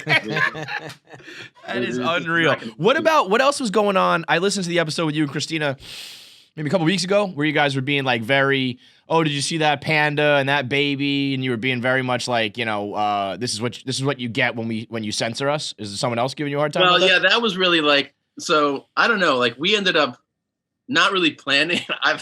I've told our producers, we have like 3 or 4 producers there. I was like, stop putting crazy shit in my folders because I can never resist playing something outrageous. Right. And I go, but you're giving me stuff that's so crazy that like people are like, what is happening on this show? So because I started to get all these messages about like how gross things were, I was like, fine. Let's do like a family episode, like you know, like kids laughing and right. Panda. So like, but even like your fans were like, dude, this is too much, or there were people just like, you know, the haters. No, I think I think it was kind of split. The truth is, I think that a lot of the fans go like, this is outrageous, but this is what we live for. Right. So you know what I mean, like, it's like people were telling me like they were struggling to finish the live episode. They're like, I was like peeking through my hands. Yes, that's the goal right there. It's wild. Yeah. So now you have, I mean, think about it. He does a podcast with his wife, and then he does a podcast with Bert fucking Kreischer. I mean, your world, you are in diametric. I mean, and you know, your wife's obviously a comic, so she's hanging with the guys, but those are quite different podcast partners. It's like I'm with my wife, and then like this guy that lives outside. So like, I really believe in his Mickey Mantle gene. I think it's a thing, but saying that he's it's a real thing, but there's a limit. And saying he's gonna give Warren Sapp a run for his money in wrestling, I think is well beyond the limit. One of the all-time great defensive linemen. I mean, he is a literal bear. A man who wrestled professionally. I mean, he's a freak. You know how bad I wish that Warren would have been like, because he responded today on Twitter. Was he like, let's just do it? He's like, we're good for all those except wrestling. Like he was like, because I don't want to kill a man. Well, yeah. I mean, I was like, do you realize like all your meals will be through a straw if you wrestle Warren Sapp? Like, I just saw Warren on his Instagram doing a backflip off of a boat. He's like 48, and yeah, those guys are. That was actually one of the first questions. They're not like you and me. No, like, they're superhumans, and I mean, and he can run a fucking like a 4.4 40 on top Vince of it. Wilfork ran like a 4.6. Yeah, it's insane. One of the first that man was almost we did. 500 pounds early on. Maybe you imagine a dude like that, like for real, putting his hands on you, rushing at you like, I want to hurt you? It's over, Bert. I know you can run a marathon. I know you can just pick up like funny, quirky things to do. I want to see it so bad. So bad. That's got to happen at some point, right? You can convince I want Warren. to see it. I want to see. I don't know if we got enough booze in Bert, which isn't that hard. I think he'll take care of that for you. We'd be like, all right, let's see what you can do, Warren. Is your will signed and up to date and everything? How has Two Bears One Cave been? I mean, you guys do what, every 2 weeks? Is it? It's every week. Every week now? Yeah. All right. So I mean, that every Monday. Yeah. I mean, you got to be killing it now, huh? Business is good. I mean, for Two you. Bears like really exploded. You know, Yeah. like the YouTube audience is in particular like really significant, Mhm. and yeah, they love the show. I think he and I, you know, it's like you just we have chemistry. Like we have Yeah. a dynamic where I think the big thing is that we really do and always have liked each other, Mhm. and like the thing, like we actually fully, it's like almost like we're married. We're like we know each other's little things so Yeah. well. You can tell it when you listen. Things about Bert that like bother people don't bother me. Like it's like full acceptance of your partner, you know? Yeah. And Listen, the same thing with me. Like he just fully accepts me how I am. for you to be able to sit through that laugh every single time it happens Oh, is yeah. true love. It's true love because I would want to chop his head off. It doesn't even register. I don't even hear it. I mean, it is unbelievable. When did you guys like? When was the? How long had you been friends before you were like, let's just fucking like do this professionally and make money now? Well, A while, we were right? a long time. Yeah. Yeah. I mean, we met in 2003 or 4. Right. We worked You together. left a lot of money on the table, man. You should have been doing that a long time ago. I know, a lot. But then, then we each started our podcast, and the whole pairing up thing was like it never occurred to me because I was doing Your Mom's House, which had, has its own like significant following, and it feels like it's work. There's like meaning work as in like, it's something that we do every week, right, without failure. And then as far as like a second podcast, I'd thought about doing like interview show where like I could just actually talk to people, not having the comedic element to it. Cause like there's times you just want to like talk to people. And anyways, with like other people doing like pairing up to do shows, I was like, why don't we just try that? Like, see if we can.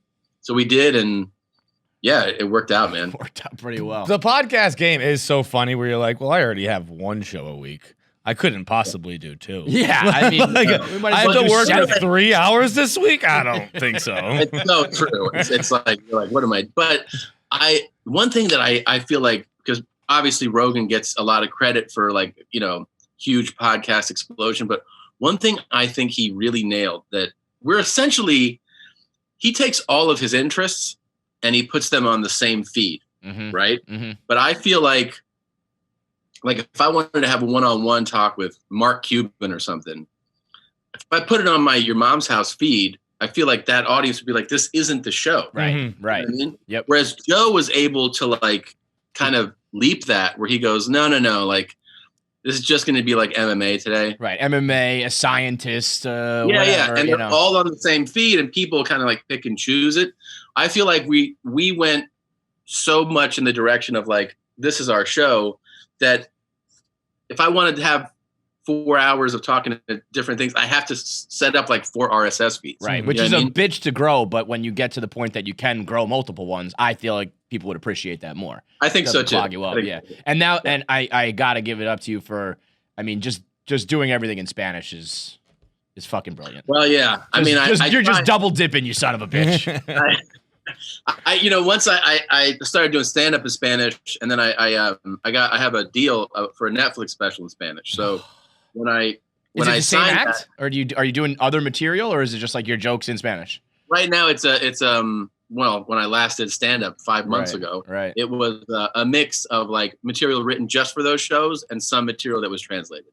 But the idea of that podcast was really just to practice Spanish by talking to native speakers all the time, and then reaching out to an online audience, because with the goal of shooting the special, you're like, well, I'll just build this relationship over time. Right. Are you writing jokes now? Are you like with no kind of No. like, yeah, it's not even really worth it, No. right? Because the feeling like in normal times when you write jokes, like the fun thing is like, hey, I got this thing. I'm gonna try it tonight, or I'm gonna try it tomorrow. Mhm. When you don't have the release, the outlet to do it, you're like, well, I mean, what am I writing? You know, But I'm at the writing same stand-up time- that I never performed. I also feel like there's so many stories and like bits that do come up that There's- you don't want to. Don't there's you want to get it out? You know? I have like a notes thing where Yeah. I keep for like that. I've written like sketches, and I have a book that I'm writing. So like I've been writing that. That feels like the writing release. Mhm. Yeah. But like the stand-up stuff, I feel so removed from it right now. Is the book just like your story? Your Stories, career? yeah, just like essays and stuff, like comedic essays and stories. I feel like that's always been where we end up, but I feel like the thought of blocking out time to write for something that's not, we're so used to like writing it and publishing it and just getting it out there. The Yeah. thought of blocking out time to write for something that you're going to put out and like, I guess that you kind of do that with your special, so you're probably used to it. But for us to do that seems like a fucking bear. Not publishing immediately sounds oh, insane. that's like the worst, right? But Yeah. I mean, I'm sure that's I the also way to just do it. lose interest really fast in myself. I'm like, nah, this, not that interesting. This sucks. Like this, like if I have more than 17 minutes to like consider it, I'm like, nah, man, that's Nah, terrible. we're We're done. not doing Yeah. anything with that. Well, that's because we don't have self-confidence. People like Tom, they do. They have a reason for it. I don't know. I'm second. quite a bit.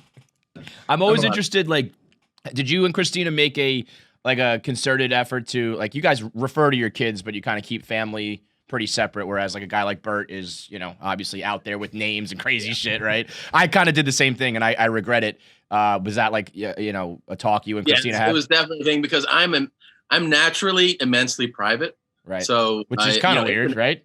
It is a bit weird because for me it's always been a separation where like performing is like that thing, and then this is your separate life. Mhm. I think podcasting opened up that gap a little bit for me, like in particular, Mhm. sharing more, talking more. Like I had a hard time just like even being open about, interests and everything. I just felt like, I'm a comedic person here and then I'm another person here, but like it's bridged the gap a little bit over time, like getting more comfortable with that. Right. But yeah, I've always been like, yeah, I don't want to, my kids, I think like they didn't sign up for their dad, having crazy podcasts and telling like, insane Mhm. jokes that Hanging like, out with people- guys who shit What? their balls out. Yeah, it's like they didn't sign up for that. So- they're at school. It's like, hey, I saw your dad throwing rings on that guy's asshole. Yeah, I guess But they I never don't, made that I don't choice. want like, I don't know, man. No, I live in this. My bubble is a lot of crazy jokes and inside jokes. Meaning like even like social media and like I'm not gonna be like cool with some random dude, making comments about my kid. Mhm. Yeah. So I'm just like, I probably should just never, Oh, it's so. I mean, it is absolutely the way to go. I can't put the toothpaste back in the tube, but I absolutely wish I could. It is Yeah, way yeah. smarter to do it the way you're doing it. You said last time on the show, you had said you moved the studio, right, to not have it in the house, so when guests came through. That's right. Yeah. Yeah. Because of that was, reason, like you just wanted it totally separate. Oh yeah, and that was the best. I mean, it was great for the privacy thing, but it also expanded our business like significantly. So it ended up being like something that made it's like it's a destination to go to, Right. but like I think it helped our show. And then we produce Your Mom's House, Two Bears. Christina does Where My Mom's At. We do Tom Segura and Espanol, and we're launching 2 more podcasts, and it's all in that facility. that So, you're doing or under your like umbrella. Like, are you hosting one the is, tunes? one is under my umbrella that like I'm not on it at all, but we just produce it. Mhm. One, it would be something that I'm a part of. Yeah. Man. And are you doing a podcast with Warren Sapp? Or is that just like Well, we're is that- okay. we're talking about it. I mean, he's asking for Dion money, and we're just trying to like work it out. Dude, I didn't even know that was happening. I woke up in the morning and I was like, oh, Dion's a fucking coworker. It was so Wild work. funny for us because we had for a couple weeks been talking about Warren, and then we saw that and we're like, oh, this is a thing now. And then Right. we're like, oh shit, what is Barstool paying? So, Probably more than I'm making. Can guarantee that much. Prime time, man. It's fucking crazy. yeah, I'm a big fan. I mean, I'm a primetime. I'm a fan of like that whole thing that you guys have built there. No, it's very cool. I mean, he's going to be doing his own podcast and then other content, I'm assuming. Right? Yeah. I don't know what's out there publicly and what's not. It's more, football obviously related. So they've got a couple things in the works for if and when there's football. I think there's going to be a lot of like Barstool, Dion content, which not, usually like we get these guys and they kind of do their own thing and they're just like on our roster. I think Dion's going to be like mixing it up with the guys, which is fucking unbelievable. That's wild to think of. Like, if you grew up in our era, like watching him, and now all of a sudden you're, on the fucking stage with him, it's insanity, dude. The opportunities, man. It's absolutely nuts. I have 2 framed photos of him in my house. Yeah, Really? yeah. I mean, he's that dude. The interview he did on Pardon My Take, he said something very quick and witty, very funny, talking shit, and the guys were like, "Did you just make that up right now?" And he was like, "Yes, this is what you get. I can do this now. I can finally speak my fucking mind." Well, I remember it was someone asked him, "Could you cover Michael Thomas?" And I think right now, and he goes, "Don't mistake a moment for a monument." That's it. I'm a monument. Don't mistake a moment for a monument. And he just had that, Tom. He just had that like off the top. I was like, I would have had to write that like 6 months ago. He's just that fucking dude. It's unbelievable, man. Dude, yeah, he is that dude, and that he could cover anybody. No, I think like right now. Yeah. Put him in the league right Yeah, now. some He's of probably those gonna cover guys, these guys. too. You're like, wait, you retired when? Like, I met Michael Irvin. I was like, Jesus Christ, man! Like, he was completely jacked. His hand went around my hand. Like, he did this. Yeah. And I was like, oh my god. I think Dion said right now he could play nickel, safety in like the nickel package, and he could be like in baseball. He could be like a pinch runner late in the game, like right now. I totally believe that. Yeah, I totally. He could be an alternate in the Olympics in the 100 meter. right. If anything goes wrong, we'll call up prime time. Every time he comes up, I have to tell. He has my favorite sports story of all time. In the pre-draft meeting with the Giants, they handed him like a huge playbook, and he went in, gave it back to him, and said, "When do you guys pick?" And they said, "We picked 7th." He goes, "Yeah, I'm not going to be here," and just walked out. And these are the type of guys that Bert Kreischer thinks he can hang with. It's That would be unreal. awesome. It'd be like, you think you could beat him in a race? You'd be like, probably. I think so. Give me a week to train. I can do it. All right, dude. I don't want to take up too much more of your time. Thanks so much. We're gonna be chugging this Stoke cold brew, and I appreciate it, man. Yeah, no doubt. Appreciate it very much. Don't be a It's fun to stranger. chop it up with you guys. Have a good one, man. Thanks to you, Tom. Take care, man. All right, big thanks to Tom Segura. That was unbelievable. Like, I want to talk about throwing rings around your asshole, and he's like, hang on, I got to talk about the cold brew. But I hope and I do believe at some point we will see a Warren Sapp, Bert Kreischer wrestling match. Oh, it's Even if it's an impromptu, like they're doing a podcast, because they might do this podcast together. I could see him just roughhousing. All of a sudden, it pops off, and we get to see the winner. 100% happening. Right, 100% happening. And I hope Tom is like the referee, and I hope it's like a full, pay per view. I mean, fuck it, let's do it. All right, Joe Manganiello, who is he is all that is man. And we explained it in depth in this interview, but from looks to attitude, and behavior. I think the number one thing is his playing Dungeons and Dragons. Yeah, because he's like, I fucking love it. It's his confidence. Like, he knows what he likes. He doesn't care what the perception is. He's actually taking something that's quote unquote nerdy and making it cool. And all the while, he's like the best looking, strongest dude in the world. And actually, I don't know if this story is out there. He's probably told it a million times before, but it was the first time I heard it. The butterfly effect, the seminal moment in Joe Manganiello's life that turned him into this, shredded, manly freak, is a very interesting story. The coming of age of Joe Manganiello is something you'll be surprised with. So let's talk to Joey on KFC Radio. Look at this guy. You son of a bitch! In the gym. In the fucking gym. Yes. On brand. On fucking brand. Joe Manganiello's back on KFC Radio. Fucking guy. Flexing on the haters, wearing the death saves. Just absolutely the fucking man. How's it going, brother? Ah, the puppy. Yo, you are, goddamn you, man. I hate you so much. You're the worst. You're You're the so worst. good looking. You're such a good shape. And you got like the little dog that girls love. Yeah. Everything about you is just awesome. Yep. It's so true. Oh man. Look at you know what it is? Because you do everything. Like, you can play like the the macho dude, but then you have like the quote unquote nerdy side, and then you got the tiny dog. It's just like, yeah, man, I'm just the fucking best. How about that? Wow, Jesus, this is like my favorite intro to a show ever. God damn it, this is incredible. Thanks. Great to see you guys. How you doing? You guys holding up well throughout this whole craziness? Yeah, man. Despite everything, we've been trying to make the most of it. And as you can see, I'm coming to you from Joe's gym, deep within the recesses of Beverly Hills, and yeah, man, my whole life, all I wanted was, I wanted my own gym. And I used to live within walking distance of 24-hour fitnesses, which were not always the best apartments ever. And used to have to listen to lots of complaining from previous girlfriends, who I did not marry, by the way. And, but here I have it, and it's been worth its weight in gold. So this has been something that's been great to be able to really get dialed in. And are you ever going to get sick of working out? Am I going to get sick of it? Are you ever just going to be like, dude, I just want to sit on the couch today? Sure, I do that. Yeah, I mean, I do that. That's do. Wednesday. Yeah, but I have a day off on Wednesday. You don't do it very often. Wednesday, just one day. It's unbelievable. It is like, because I got in shape, kind of, quote unquote, during coronavirus. I was home, and I haven't touched a weight again in 3 months now. Because I'm like, once I look okay in a mirror one time, I was like, well, this job's done.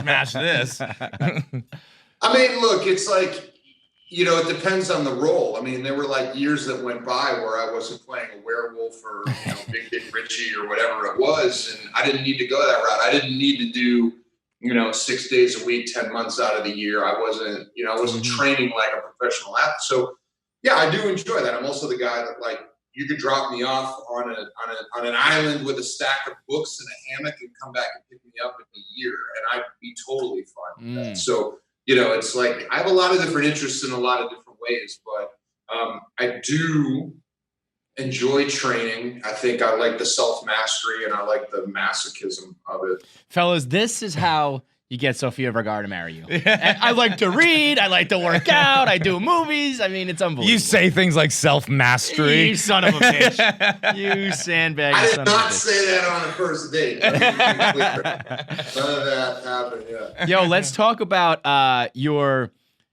like celebrity underground D&D game, the greatest Dungeons and Dragons game ever played. It sounds like, I mean, it's you and Vince Vaughn and Tom Morello and DB Weiss. I feel like it's like an underground poker game. Like you got to be like, what's the password to get in? Oh yeah, big time. The vetting process, it takes months. You got to know somebody on the inside. You've got to come highly recommended. If you created and show ran the greatest fantasy HBO series of all time, I'll put you on the wait list. But it's been a lot of fun, man. It's just a great time. We all grew up playing this game. All of us, Big Show, Vince Vaughn, Tom Morello, me, Dan and Dave. We all grew up playing this game that affected the trajectory of our lives, whether consciously or subconsciously.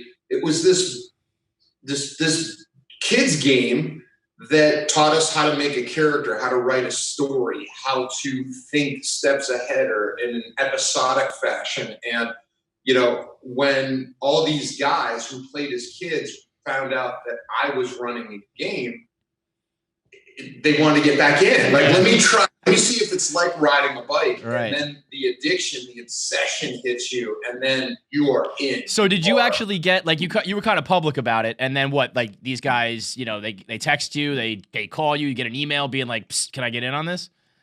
Yeah, the equivalent was a bit like, it's like, I'll give you an example. Like, I remember taking a meeting over at Sony, and there was an executive. I went in to talk to him about this other project, but he saw me and he went over and closed the door and made sure no one was listening. And he was like, I used to play Dungeons and Dragons as a kid. It would be like in the 50s, this guy's like coming out to me. You know what I mean? I got a secret. I got to get off my soul. That's so very as funny. soon as I, like went on Colbert, yeah, and was like, first guest 10-minute segment where we just deep dove inside baseball. It just sent out this signal, and then people, now wherever I am, I could be at some humongous, studio executive, party in Beverly Hills, and some huge A-list directors like, hey, so, I was telling my wife about D&D. It's like people they feel like they can talk to me about this thing that when we were kids, we really didn't want to talk about or couldn't talk about because there's so much baggage attached to it. The stigma, right. So we actually had a voicemail recently where it was a girl talking about how her boyfriend loved to collect dolls, and they were having a baby, and she had told him it's time to grow up. Not doll, you know what I mean? It's Like action figurines, figures, action figures, right? And she threw them all away, and like he had a quote unquote temper tantrum about it. And we were like, yeah, no shit, because you took away the thing he loves so much. And I feel like there's such a stigma behind it where like you can't love something that's it's not obscure, but it's a little bit different on the more unique side. Right. Yeah, well, I think also when we were growing up, there was, the churches were out to get it, parents were out to get it. There were all of those rumors of, suicides and steam tunnels below Michigan State and, the Tom Hanks movie. And so there was this real, like parents taught the kids, this is wrong, this is Man, bad. it was satanic shit, dude. It was I very often just nod and agree. I'm not anymore. What are you talking about? Steam tunnels under Michigan State? Do you not know about this? No, I have no idea, Joe. No, so there's a Tom Hanks movie from the 80s that was based upon there was a kid who went missing for 2 weeks, and the parents had seen this piece on 60 Minutes in which Ed Bradley was like coercing parents into admitting that their children either committed homicide or suicide because of Dungeons and Dragons. What? how No, mad. you look it up on John. You can find it on YouTube. It's a 60 Minutes interview, and they go after the guy who created. I was gonna say, Dungeons and Dragons. how mad would you be if you're the creator and all of a sudden you're getting painted with the suicide brush? Like, dude, I Well, just well, like they're saying to him- fantasy creatures and shit. Give me a break. Exactly, and they're saying to him, well, your game is about fighting. It's about killing. He goes, well, what do you mean? He goes, is someone more likely to go bankrupt because they lost at Monopoly? Monopoly, That's right? Yeah, insanity.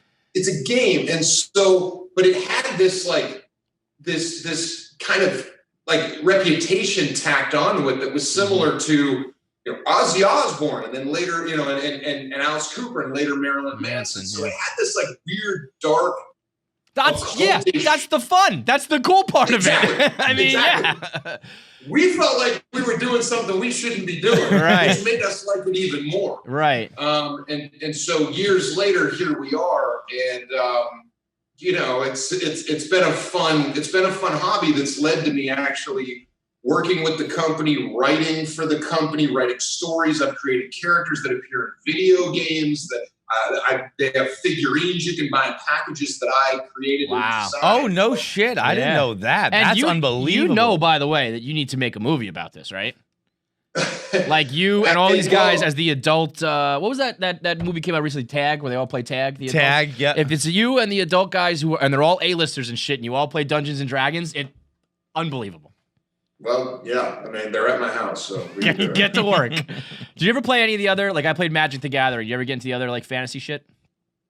Yeah, Magic came along. I actually did. There was a talk show host where he plays Magic against his guests, and he asked me to come on, and I hardcore went into training. I found this guy who used to win tournaments. He came over to my house, trained. Yo, And that's I went so on this guy's perfectly show. you. Yep. like you can't just go on the podcast and play. He had to train with the master. Well, it's like in picnic volleyball on 4th of July. Joe, why can't you just have fun? It's like, I have fun when I'm winning. Okay? Love it, man. Speaking of The guy who's fun, going to talk shit because he won a point on me at the net, that's not going to happen. Okay, I'm playing for real. Okay, Mr. Junior Olympics has stepped onto the court at 4th of July at Memorial Day. That's a very specific reference. Yeah, that happens with your neighbor, didn't it? You dunked on your neighbor. Yeah. I was that dude. It was so bad. It was like, what are you doing? Like, stop it. But I couldn't handle it if somebody would come back at me or clap back at me. Like, Speaking of clapbacks, the greatest clapback ever was that AEW wrestler saying, I don't play Dungeons and Dragons, and you saying, I do, with the cover of Men's Fitness. Holy shit, watch out. Yeah, I mean, you get it. It's that fun competitive nature, you know. I mean, as much of a nerd as I was on the inside, I was still a jock. Right. And, you know, I was coming from that angle. So I handled things, I think, in that way. And I think there's maybe hopefully an inherent sense of comedy to, you know, guys like you about all of that. That must be so nice to be like, as much as a nerd I was on the inside, I still look like me.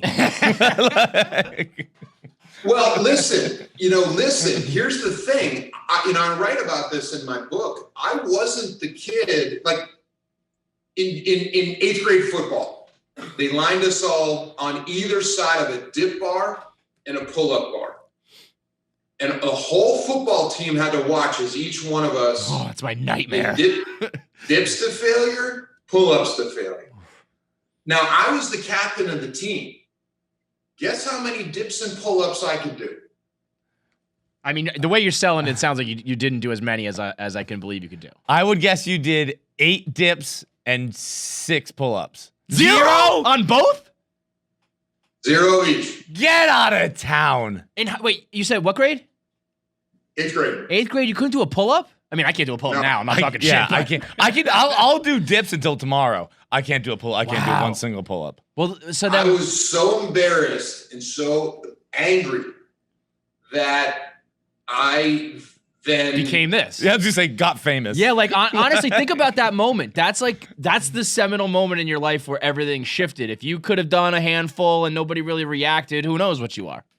Or if somebody would have said, "Hey, man, it's okay." Yeah, right. You're only 14. You don't have to freak out over this. Relax. Yeah. You're great. Don't suffer from body dysmorphia. You're fine the way that you are.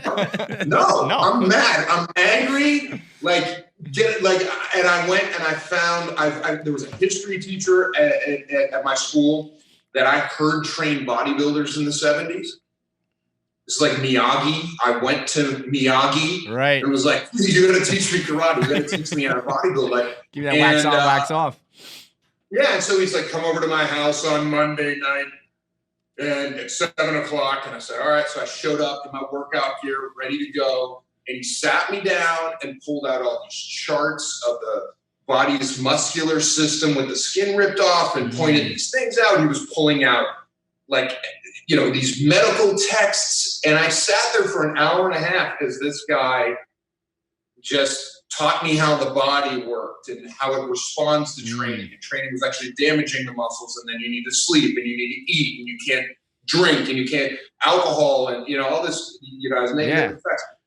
And then he said, okay, we're done. I said, well, what do you mean? I thought we were going to work out. He goes, come back on Wednesday. He goes, I'm not going to teach somebody. I'm not going to put effort into somebody who's not going to do it exactly the way that I say. Wow. And he was vetting me psychologically before he'd take me on. And that guy then taught me the basis and the foundation of everything that I knew, to the point where my coaches in high school pulled me aside and they were like, Are you screwing around with steroids? Wow, that's the ultimate compliment. Really? That's the ultimate when you're in such good shape. And the answer was no. Yeah. And I'm lifting with the wrestlers, and in high school now I've got they used to give out shirts for how much you benched, and I remember getting my 250-pound bench T-shirt, and the biceps were big, and it was like. What's all this whir talk, Joe? It's not whir. Yeah, it's still current now.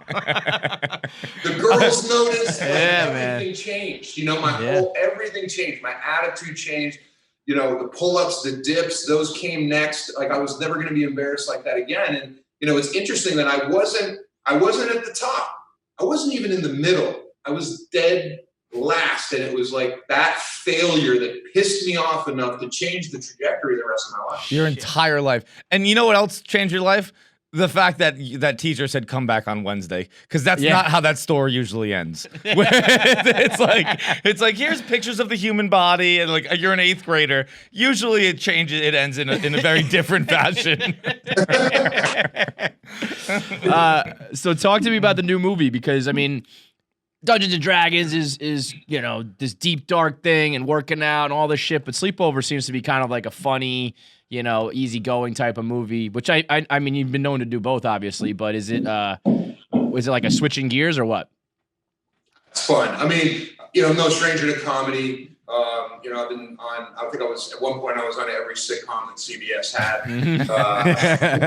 And Pee Wee Herman, and I mean, I've always.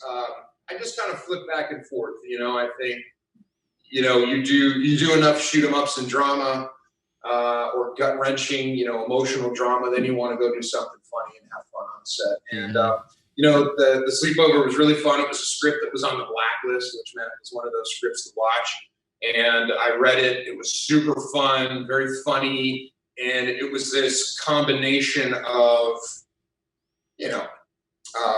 action and drama and comedy all wrapped into one. Mm-hmm. So, we could tell this heist story. It's a fun heist in which, for people that don't know, a mom gets kidnapped, along with her new husband, and the kids are left to go find out what happened to her. Why did somebody kidnap our mom? This is great. And the dad is. Why is somebody kidnapping my wife? Who are you? And it turns out that she used to be this master criminal, and she then changed her name, went into witness protection, got married, had the kids, had this suburban life, and these, the powers that be force her into doing one more heist. And in order to pull this crazy heist off, she has to go find her old partner, who also happens to be her old fiance, which is me. That's where you come in. Much to the chagrin of her new husband. I was going to say, worst case scenario, the only thing worse than finding out that your wife is actually an assassin is finding out that she used to be married to Joe Manganiello. That's way worse in my opinion. I would rather you murder 1,000 people than have you be the ex. I mean, forget about it. So that's the plot of the film. And so we get to do a lot of, there's, fun capers that we get into as we try to pull off and plan this heist. And there's lots of fun action, and the kids are really great. There's a kid in the movie named Max Simpkins, who is also a rapper. He has he's putting out singles, and he's got his own merch, and he's like, this kid, he's great. I love this kid. And he's great in the, in the movie. And he's also, I think he's shooting Mighty Ducks right now, the new Mighty Ducks. There's series, a new Mighty Ducks. Oh yeah, Disney Plus. Ooh. Right? If I believe is it a correct? series or a movie? I think it's a series, but I'm not 100% Sign sure. me up for anything Mighty Ducks. Yes, please. Yeah. Wow. So it was really fun to get to work with those kids and have a good time. And I got to work in Boston, which is where my entire family's from. My brother and I are from Pittsburgh, but my family's from Boston. So I know I've got all the friends there. And why don't you meet us at Kowloon? I was going to say, I saw that video you talking about Kowloon, and I knew you were from Pittsburgh. I was like, why is he such a big Kowloon guy?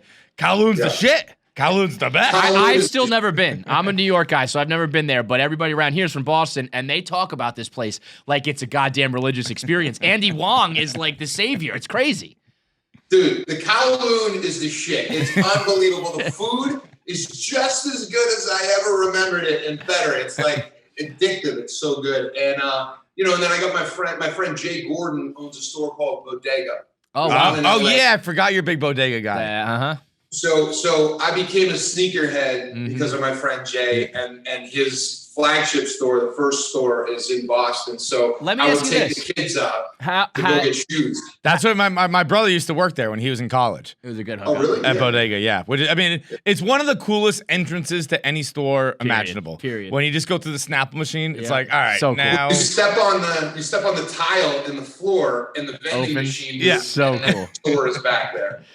Did coronavirus, the pandemic, affect your sneaker head life at all? Because I kind of fell off. I was like, I go home now and I look at these, like I have a wall of sneakers, way too many, and I'm just like, I mean, I've been wearing like sweatpants and comfortable shoes for like 3 months now. It's like I used to spend all my money, I get pairs I don't need, and I kind of stopped recently. Right. Yeah. I mean, this is the first time I'm wearing pants. Right. And Right. maybe 5 months. Right. It's like, I don't think I need 100 pair of sneakers anymore. This is kind of stupid. I barely need one pair anymore. But I'll say this: there were a couple of pairs that I was like, kind of like grail pairs for me. Yeah. That were like, if one of those came up and it was the right situation, I would snatch them up. The trick was after the looting and the rioting, a lot of those stores got hit. right. The retail or the consignment market went through the roof, right? Because they weren't sure. A lot of the like Flight Club got wiped out. Right. So the prices went up, but there were a couple of guys keeping my eyes on them would always. Did you grab any? And I got them. You got them? What'd you get? I got the gray Cos Jordan 4s. Oh, yeah. Yeah, that's on the list. Which are like Yeah, that's just on the one of those that's just hard to come by. Yeah. That was the fastest I've ever. Kevin's like, yeah. Yeah, that's one I haven't brought myself to pull the trigger on that one. One day I will, and it will be reckless, but I will be happy. Yeah, so those, and I got a pair of red Jordan 11 band. Band Jordan 1s. Yeah, sometimes you just gotta have them. You know, Yeah, like you just need it. It's like having a collection of anything else. You just want to be able to like look at them. Stupid, but whatever. I'm pretty good right now, though. I think I'm in like a good spot where I'm like, I'm good. Does Sophia ever give you a hard time over them? Dude, you know how much her shoes cost? So true. So true. I mean, the most expensive pair of sneakers is nothing compared to the most average pair of heels. But I'll show her. I'll pull out like a pair of like off-white Jordan 1, breads, and I'm like, this shoe is $5,000. And she just can't wrap her brain around that. She just takes off her heels. She's like, this one's $7. Shut up. All right, dude. Well, listen, we love it every single time. Thanks so much for the time. And the movie looks great, and much success with everything else. Also, Thanks, guys. the most Appreciate well-behaved dog in the his. I kept forgetting you had a dog tranquilizer? on your shoulder. He's like sedated or something. She's the best, man. She's she just ate, so now she's like, she just wants to take a nap, so I can you can do whatever. What's her name? This is Bubbles. Bubbles. Yeah, Bubbles Rescue, man. So people that are in quarantine, I highly recommend go save a dog. Go give a dog a nice home, especially like people that are lonely. Like a lot of guy friends that are single through Corona. It's been rough, you know. So I just go get a dog. Go save a dog. Amen, brother. We'll talk to you next time. All right. All right, man. Thanks, guys. Have a good one. Thank you, Joe. I'll see you around.